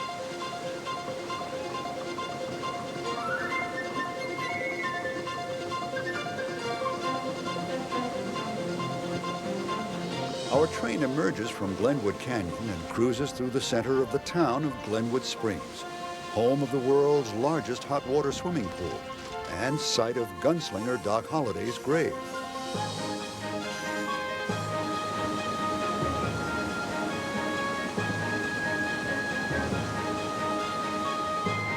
The scenery continues its non-stop change. Forest gives way to sage and dunes that look like settings for a western. Then, immense mesas, and a region that was once home to large numbers of dinosaurs. Their skeletons continue to be exposed by erosion.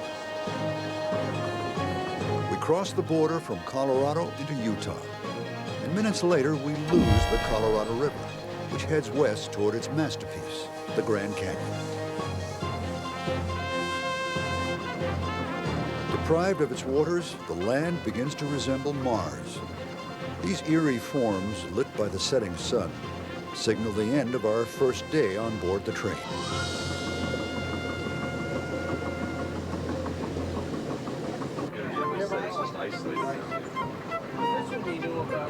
As passengers relax, train staff converts the sitting rooms into sleepers.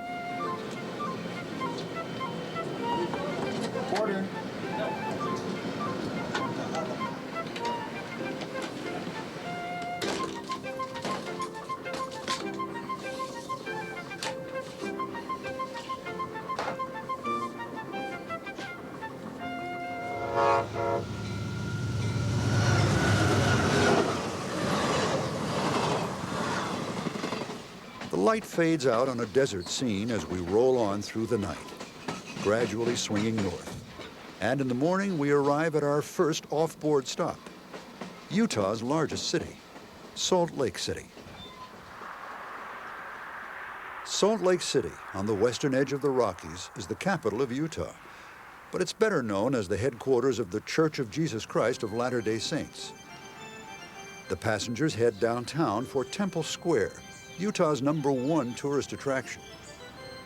Church spokesman Dan Rascone. It's a beautiful place to us because it's a great significance. It's a place where Brigham Young came and established and built back 150 years ago. And it's a place also where many people come from all over the world and have a chance to visit and learn about the church and be able to experience a little bit about what we believe in. For most visitors, the Tabernacle is the highlight of the tour. The Tabernacle is one that everyone is always excited to come in and take a look at because of the Mormon Tabernacle Choir. It was a building that Brigham Young felt needed to be built in order to accommodate large congregations of people. So when they walk in, it is one of awe because of the size of it, because of the way it's structured, because of the design and everything about it.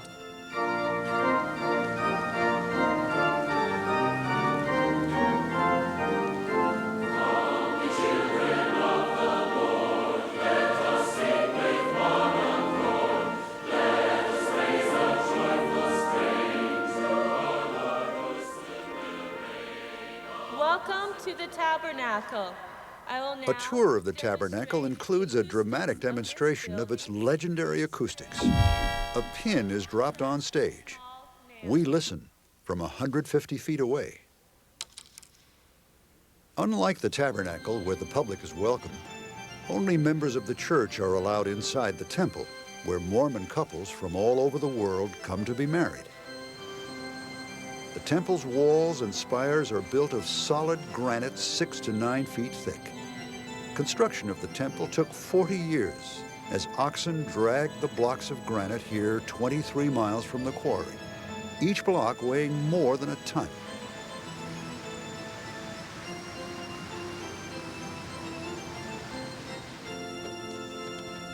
Temple Square's Family History Library is open to the public.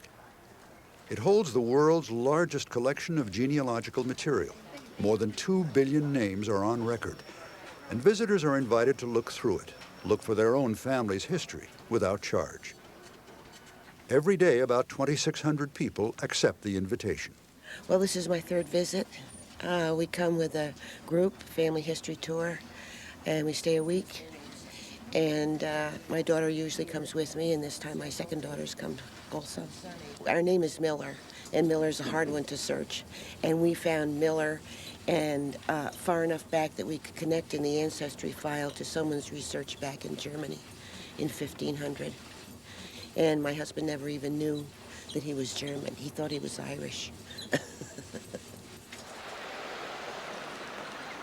The number 2 tourist attraction of Salt Lake City is not hard to guess.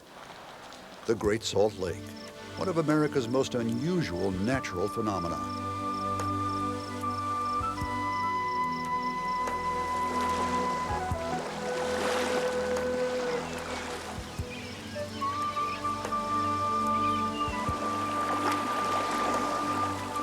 "2,100 square miles of water, but don't try to drink it. Only the Dead Sea is saltier than this lake. It averages 5 times saltier than the ocean. That's because it has no outlet. Salt and other materials carried here by rivers and streams simply stay, while the water that brought them evaporates. I got a potato salad and fake crab snack. To the middle of it. Antelope Island State Park. Tim Smith is the park manager. Great Salt Lake, often erroneously referred to as a Dead Sea, while it doesn't have a large number of species, it really only has 3 different ones: algae, brine shrimp, and brine flies, but incredible numbers. Like the lake that surrounds it, Antelope Island seems desolate, but isn't. Several kinds of wildlife live here. The island's namesake, for one, the pronghorn antelope. And enough birds stop off here on their migration to satisfy Alfred Hitchcock. And seemingly out of place, a herd of bison. By the late 1800s, civilization had driven these animals to the brink of extinction. So in 1893, some Utah conservationists brought 12 of the animals to this island, hoping the surrounding lake would insulate them and allow the little herd to grow.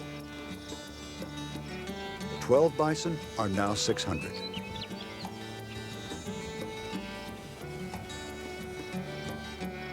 People visit Antelope Island that participate in a range of activities, everything from sightseeing, just driving around, looking at the views, to hanging out on the beach and enjoying Great Salt Lake. I love a good meat lake. We have over 20 miles of trails, very popular for horseback riding, hiking, and by number, the most popular, mountain bike riding. Also, I made a cup of coffee earlier and didn't finish it. Place to experience. And now that I've made a second cup, I'm remembering why. I burned the shit out of the roof of my mouth last night on a hot slice of pizza. In Nevada, over 100 miles. So it is painful to drink hot coffee. Wasatch Mountain rising up 5,000 feet above Salt Lake City, a place of great light and distance. The way from the city, but within sight of it. And so wildness with a backdrop of the largest metropolitan area. Don't worry, the potato salad and fake crab is very cooling on the roof of my mouth.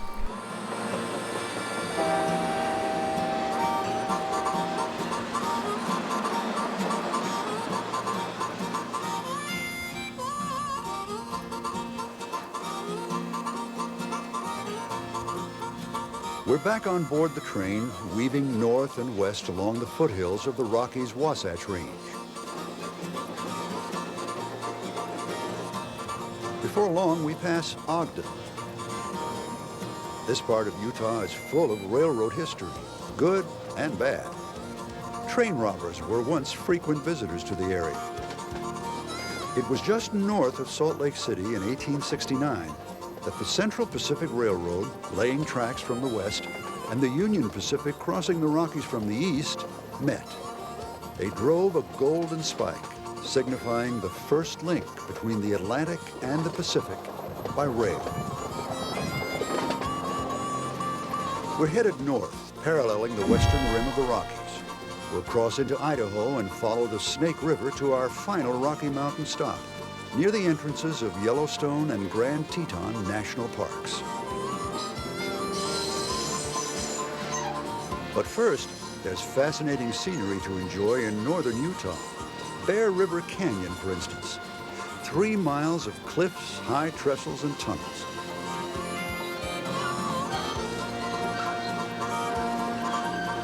At the base of the canyon is Cuthbert Dam.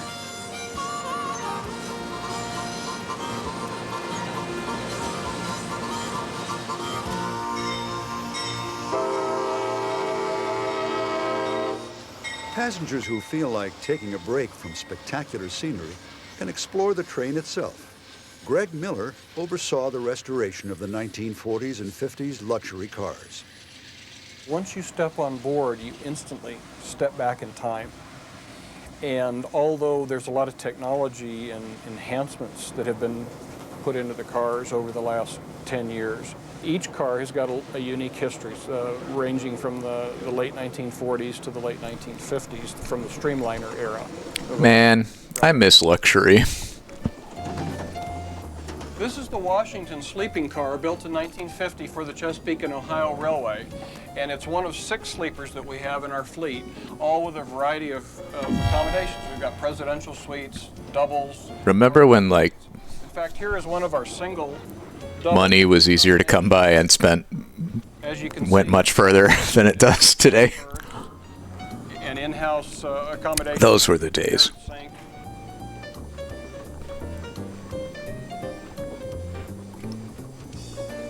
Each of our cars also has a public shower cabin, and as you can see, they're Only 90s kids remember relative prosperity. tradition of 3 minutes in the shower, but we've never run out of hot water.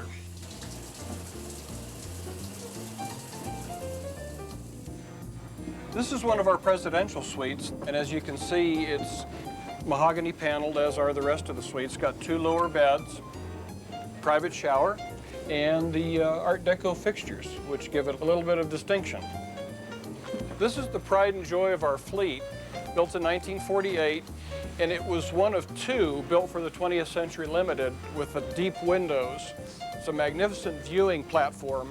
You've got the back windows. It's a grand observation lounge. This is our Seattle Club car, built for Union Pacific back in 1954.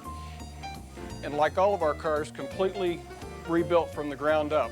Baby grand piano, a library. It's a great place just to relax, read a book, listen to some music, and enjoy the scenery outside.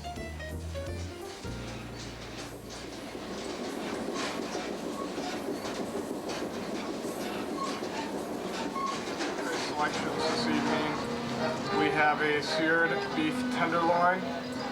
It's served with a sauce of shallots, brandy, and gorgonzola cheese. Ah, yes, the meals. Never mind the mountains, canyons, and buffalo herds, and Yellowstone can wait. Dinner on this train is a very big deal. Executive Chef Carl McConnell is in charge of the meals aboard the American Orient Express. We try to adapt them to what area of the country that we're in. You're going through the west, southwest, so you'd like to feature some southwestern cuisine. In the south, you'd like to feature southern cuisine. When you're in New Orleans, you want to feature Creole cuisine, but we try to do it with a different twist here. By the way, it looks very beautiful, Sean. Very nice, very nice. In the hours leading up to dinner each day, the atmosphere in the kitchen is calm and casual. But as the passengers fill the dining car and begin to mull over tonight's menu, back in the kitchen, the atmosphere changes. Intense. Very hot. Is that my rare? Where's my garnish? Organized chaos. It's game time. More beef, please. Nothing like a cool Dr. Pepper to get you ready for the dinner rush. Good job, gentlemen. Coming over. Fire off another trout, please. Thank you. You pick it up. No, you don't need plates. You're all right. You're all right. You're all right. 5 beef and 2 midwells, please. What's most gratifying about it, to see the satisfaction on the passengers' faces and to hear them say, "You guys are the best. You really made our trip." That's gratification.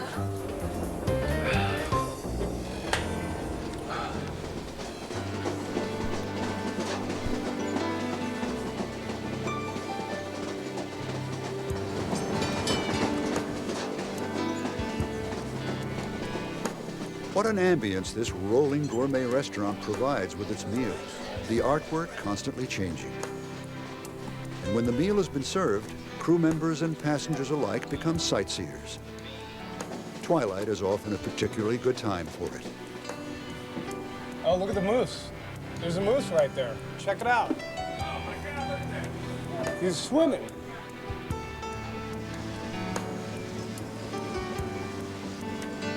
How do they know it's a he? Travel once more. Could have been a Mitch. In the morning, the passengers will be getting off the train and into the Rockies right up close at Yellowstone.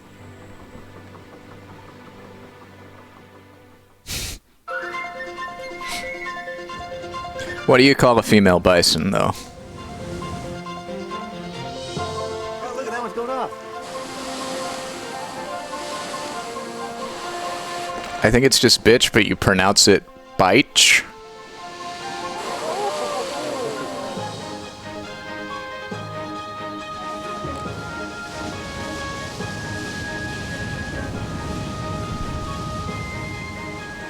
Yellowstone, the world's first national park. Bitchson. And for our passengers, Bitchson is good. hot at the end of the rainbow. Park archivist Lee Whittlesey. We're just loaded with spectacular wonders. I mean, we're sometimes referred to as 5 parks in one. We have threatened and endangered animals here, you know, animals such as the grizzly bear, the ones that truly make wilderness because they're dangerous. We have rare plants, the types that grow literally nowhere but Yellowstone. The geysers and hot springs, you know, about 10,000 hot springs in the park. That's more than all the rest of the world combined. But Yellowstone, even though it has all these wonderful things, is not 31,000 elk or 200 lakes or 130 waterfalls. In Yellowstone, what is important is wildness. That's the real resource. The resource is wildness.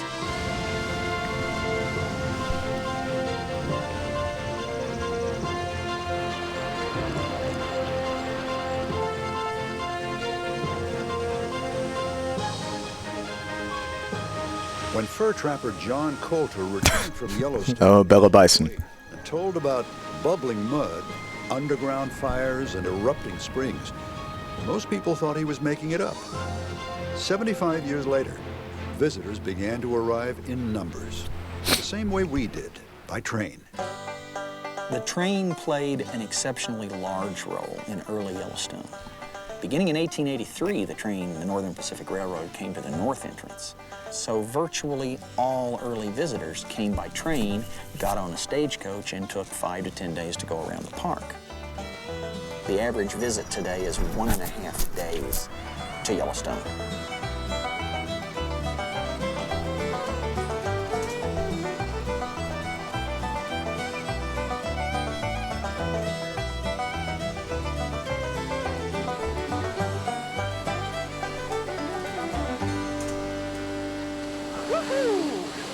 Look at this, folks. This is one of our most powerful geysers, and it's erupting for you all. A lot of geysers are most powerful when they first start, but this geyser is most powerful for the whole half hour that it erupts. So, Ranger Ann Deutsch has been at Yellowstone for 9 years. this place is different. This place is special. It's specially wild. It's specially intact. It's still a functioning ecosystem. And then the geysers, to see the power of geology happening in front of your eyes. I've seen new geysers start. I've seen geysers quit. And here we tolerate the fact that nature is more powerful than we are. It's a wonderful lesson. Rudyard Kipling called Yellowstone 3,000 square miles of freaks of fiery nature. Here at the Fountain Paint Pot, we get to see several of the freaks at once. Blue water, refreshing looking, but scalding from subterranean fires. Fumaroles, steaming earth.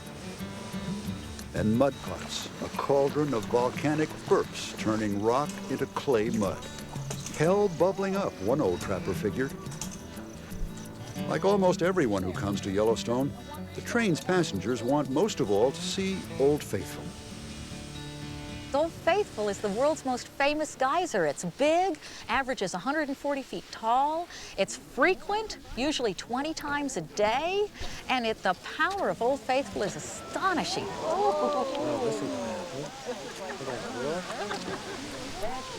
I've seen Old Faithful over 10,000 times, and I like it more than I'd ever liked it before, because the more often you see it, the more you see the subtle differences. No two eruptions are the same, just like snowflakes.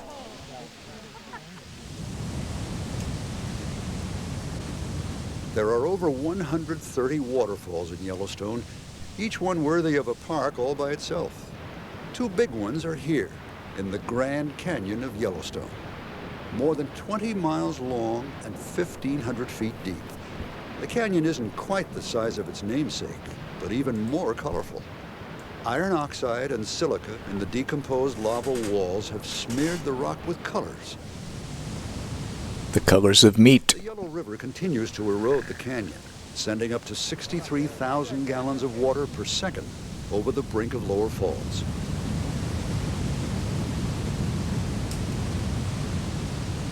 On this land, the forces of nature dominate.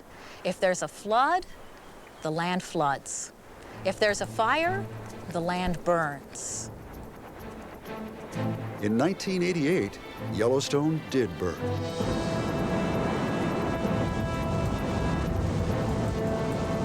The biggest firefighting force ever assembled on our continent for a wildland fire was assembled right here in Yellowstone, but they weren't able to stop it. With those big winds that were blowing in 1988, small sparks would be blown from one burning area into an area that hadn't started yet, and those small sparks would start new fires. So even though 21,000 firefighters took shifts in Yellowstone, it wasn't enough to stop the fire. They did an excellent job saving buildings and saving lives. But the forest was ready to burn. Oh, I guess a meat fire is just when you cook meat. Trees was waiting to have their chance.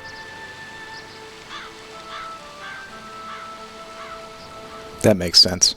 Now that the old trees have died, there's more sunshine hitting the forest floor, and more grasses and flowers have a chance to grow. So in fact, from an elk's perspective, it was probably a great thing. They get more grass. From a human being's perspective, we miss the old trees. And knowing that the new trees are coming up is almost enough. Shock the monkey. Thank you, Alistair. Yellowstone is a high mountain habitat where the wildlife clings. Excellent. Yeah, we can do that. Life is hard here. This just happens to be the place on our continent where the wildlife wasn't extinguished by our advancing civilization. It's a remnant of what used to exist across our great continent. If you want to see what wild United States was 1,000 years ago, you can see it right here in Yellowstone.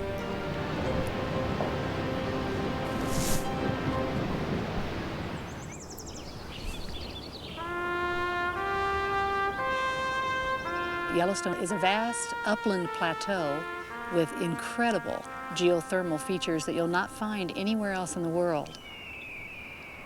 What it's not is the vertical magnificence of a big mountain range. And that's what you get when you drive 20 miles down the road from Yellowstone to Grand Teton.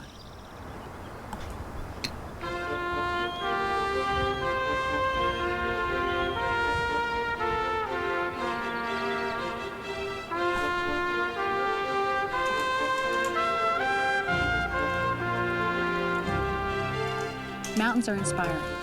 Mountains are like great cathedrals. I think it's that feeling of, I'm a human being and I'm really different from all of this, but I'm very much a part of it. I'm just not the biggest part. Whereas many of the Rockies were volcanoes, the Teton Range was more like an earthquake. Forces below literally rammed the peaks into the air, 6 of them more than 12,000 feet high. I'm going to try to get Mount Moran. Oh God, this meat man and his meat trumpet. Park cast a spell on Linda Olson that still holds her after 26 years as park ranger here. Grand Teton has been referred to as sort of a windshield park in some respects because Oh, that's a good one. people drive the roads of the parks with their eyes plastered on the mountains. So it's just a view that you can't take your eyes off of it. And in fact, we're subtle enough and devious enough to make all our roadways so that around every corner it's a new and magnificent view. Part of the problem of a windshield park is getting people out of their cars and away from their cars and into those mountains because it's an incredible place. Yeah. So beautiful. It is beautiful. The mountains are beautiful. Is there any They're place else spectacular. the mountains are shaped like this? The Alps. The Alps. Really? Mm-hmm. These are America's Alps. These mountains are very young. They're 5 million to 10 million years old compared to the rest of the Rocky Mountain Range is 60 to 80 million years old. And because they were uplifted from a fault, instead of being folded, instead of wrinkling the crust broke. That's why you get this no foothills or anything, just this flat plain and then the vertical of the peaks. This is Mount Moran, and we're looking at a glacier right on it, that big cirque-shaped snowfield right in the middle. That's a Skillet Glacier. Grand Teton National Park is a park that has great opportunities for any interest that someone might have. Obviously, it's a scenery and wildlife park. It's a beautiful place just to walk around and look at and admire it, but it's also great recreation. Floating the Snake River and rafting and canoeing is very popular here.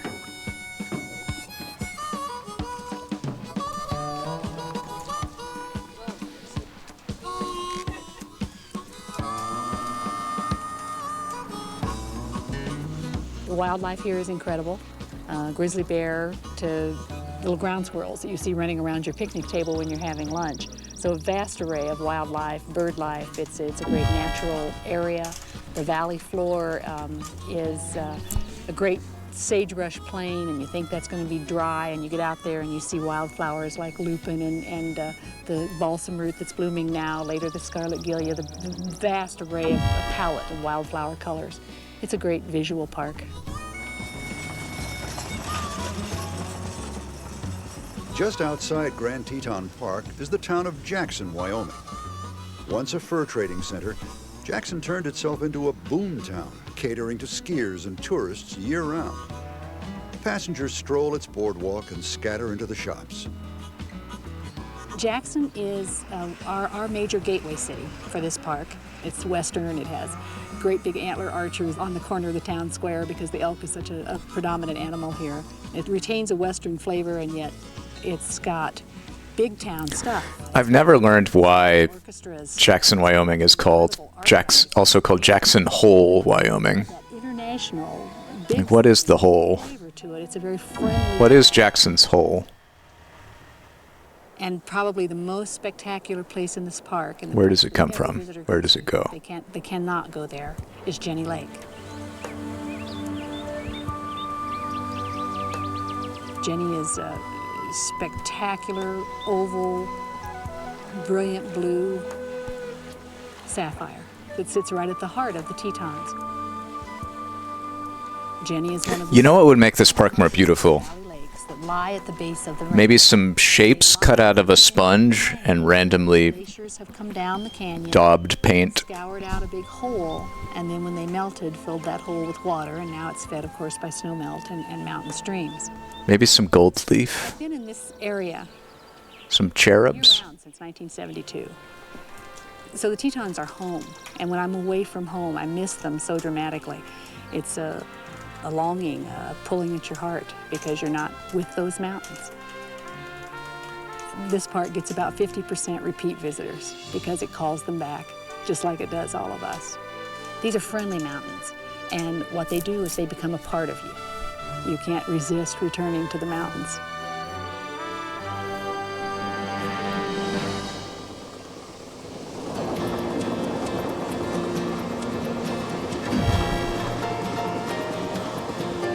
Back on board the train, we speed toward Portland along the Columbia River, leaving the Rockies behind.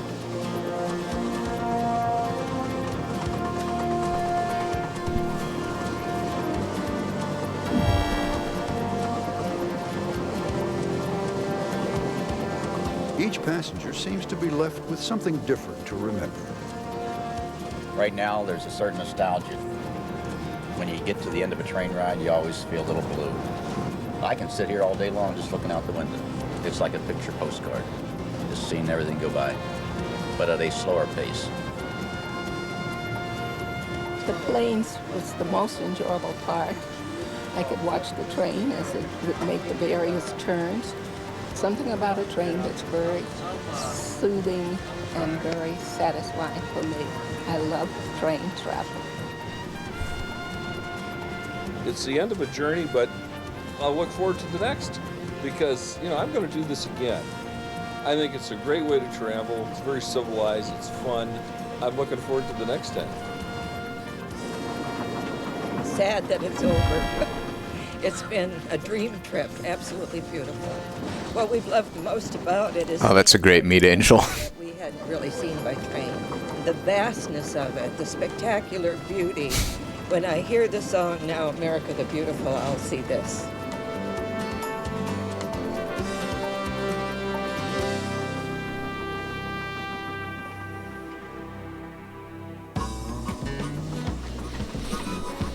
The Rockies by rail.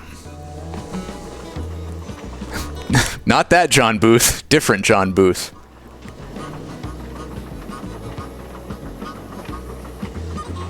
I feel like if his middle name was anything other than Wilkes, he would have included it to differentiate himself.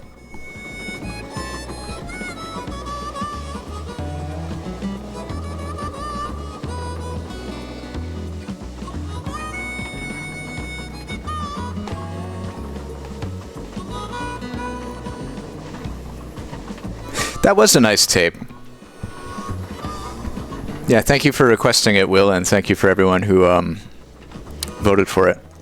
I always forget that the train tapes are, usually full of rich details about the places and the people and aren't just about trains. I really enjoyed that. You can have a steam train.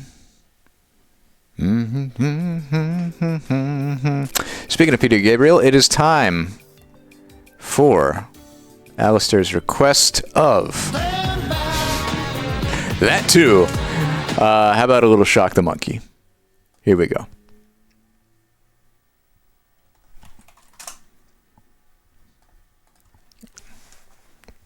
A very stylish music video.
Will distir the monkey.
Yay!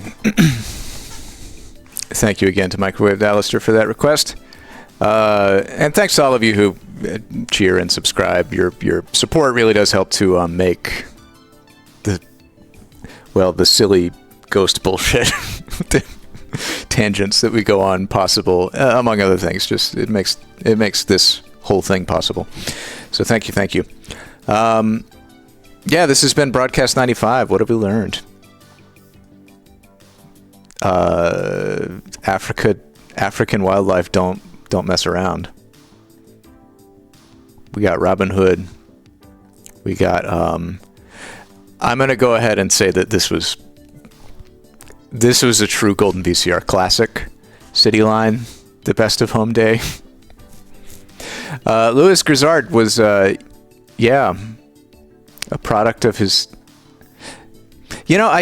I'm not even gonna say he was a product of his time, because that has the air of like excusing it. It's just kind of, his humor was not good. Great American rail journeys to the Rockies by rail. God, the sponge walls. Should this whole sponge wall segment just be an entire clip for us to rewatch later? Well, this was a very fun stream. Thank you all for enjoying these tapes with me. I hope you got something out of it. And I hope to see you back here Monday, 10 a.m. Eastern, for more Golden VCR. Until then, everybody, have a lovely weekend. Oh, wait, that's not the right one. It's this one. Okay, bye.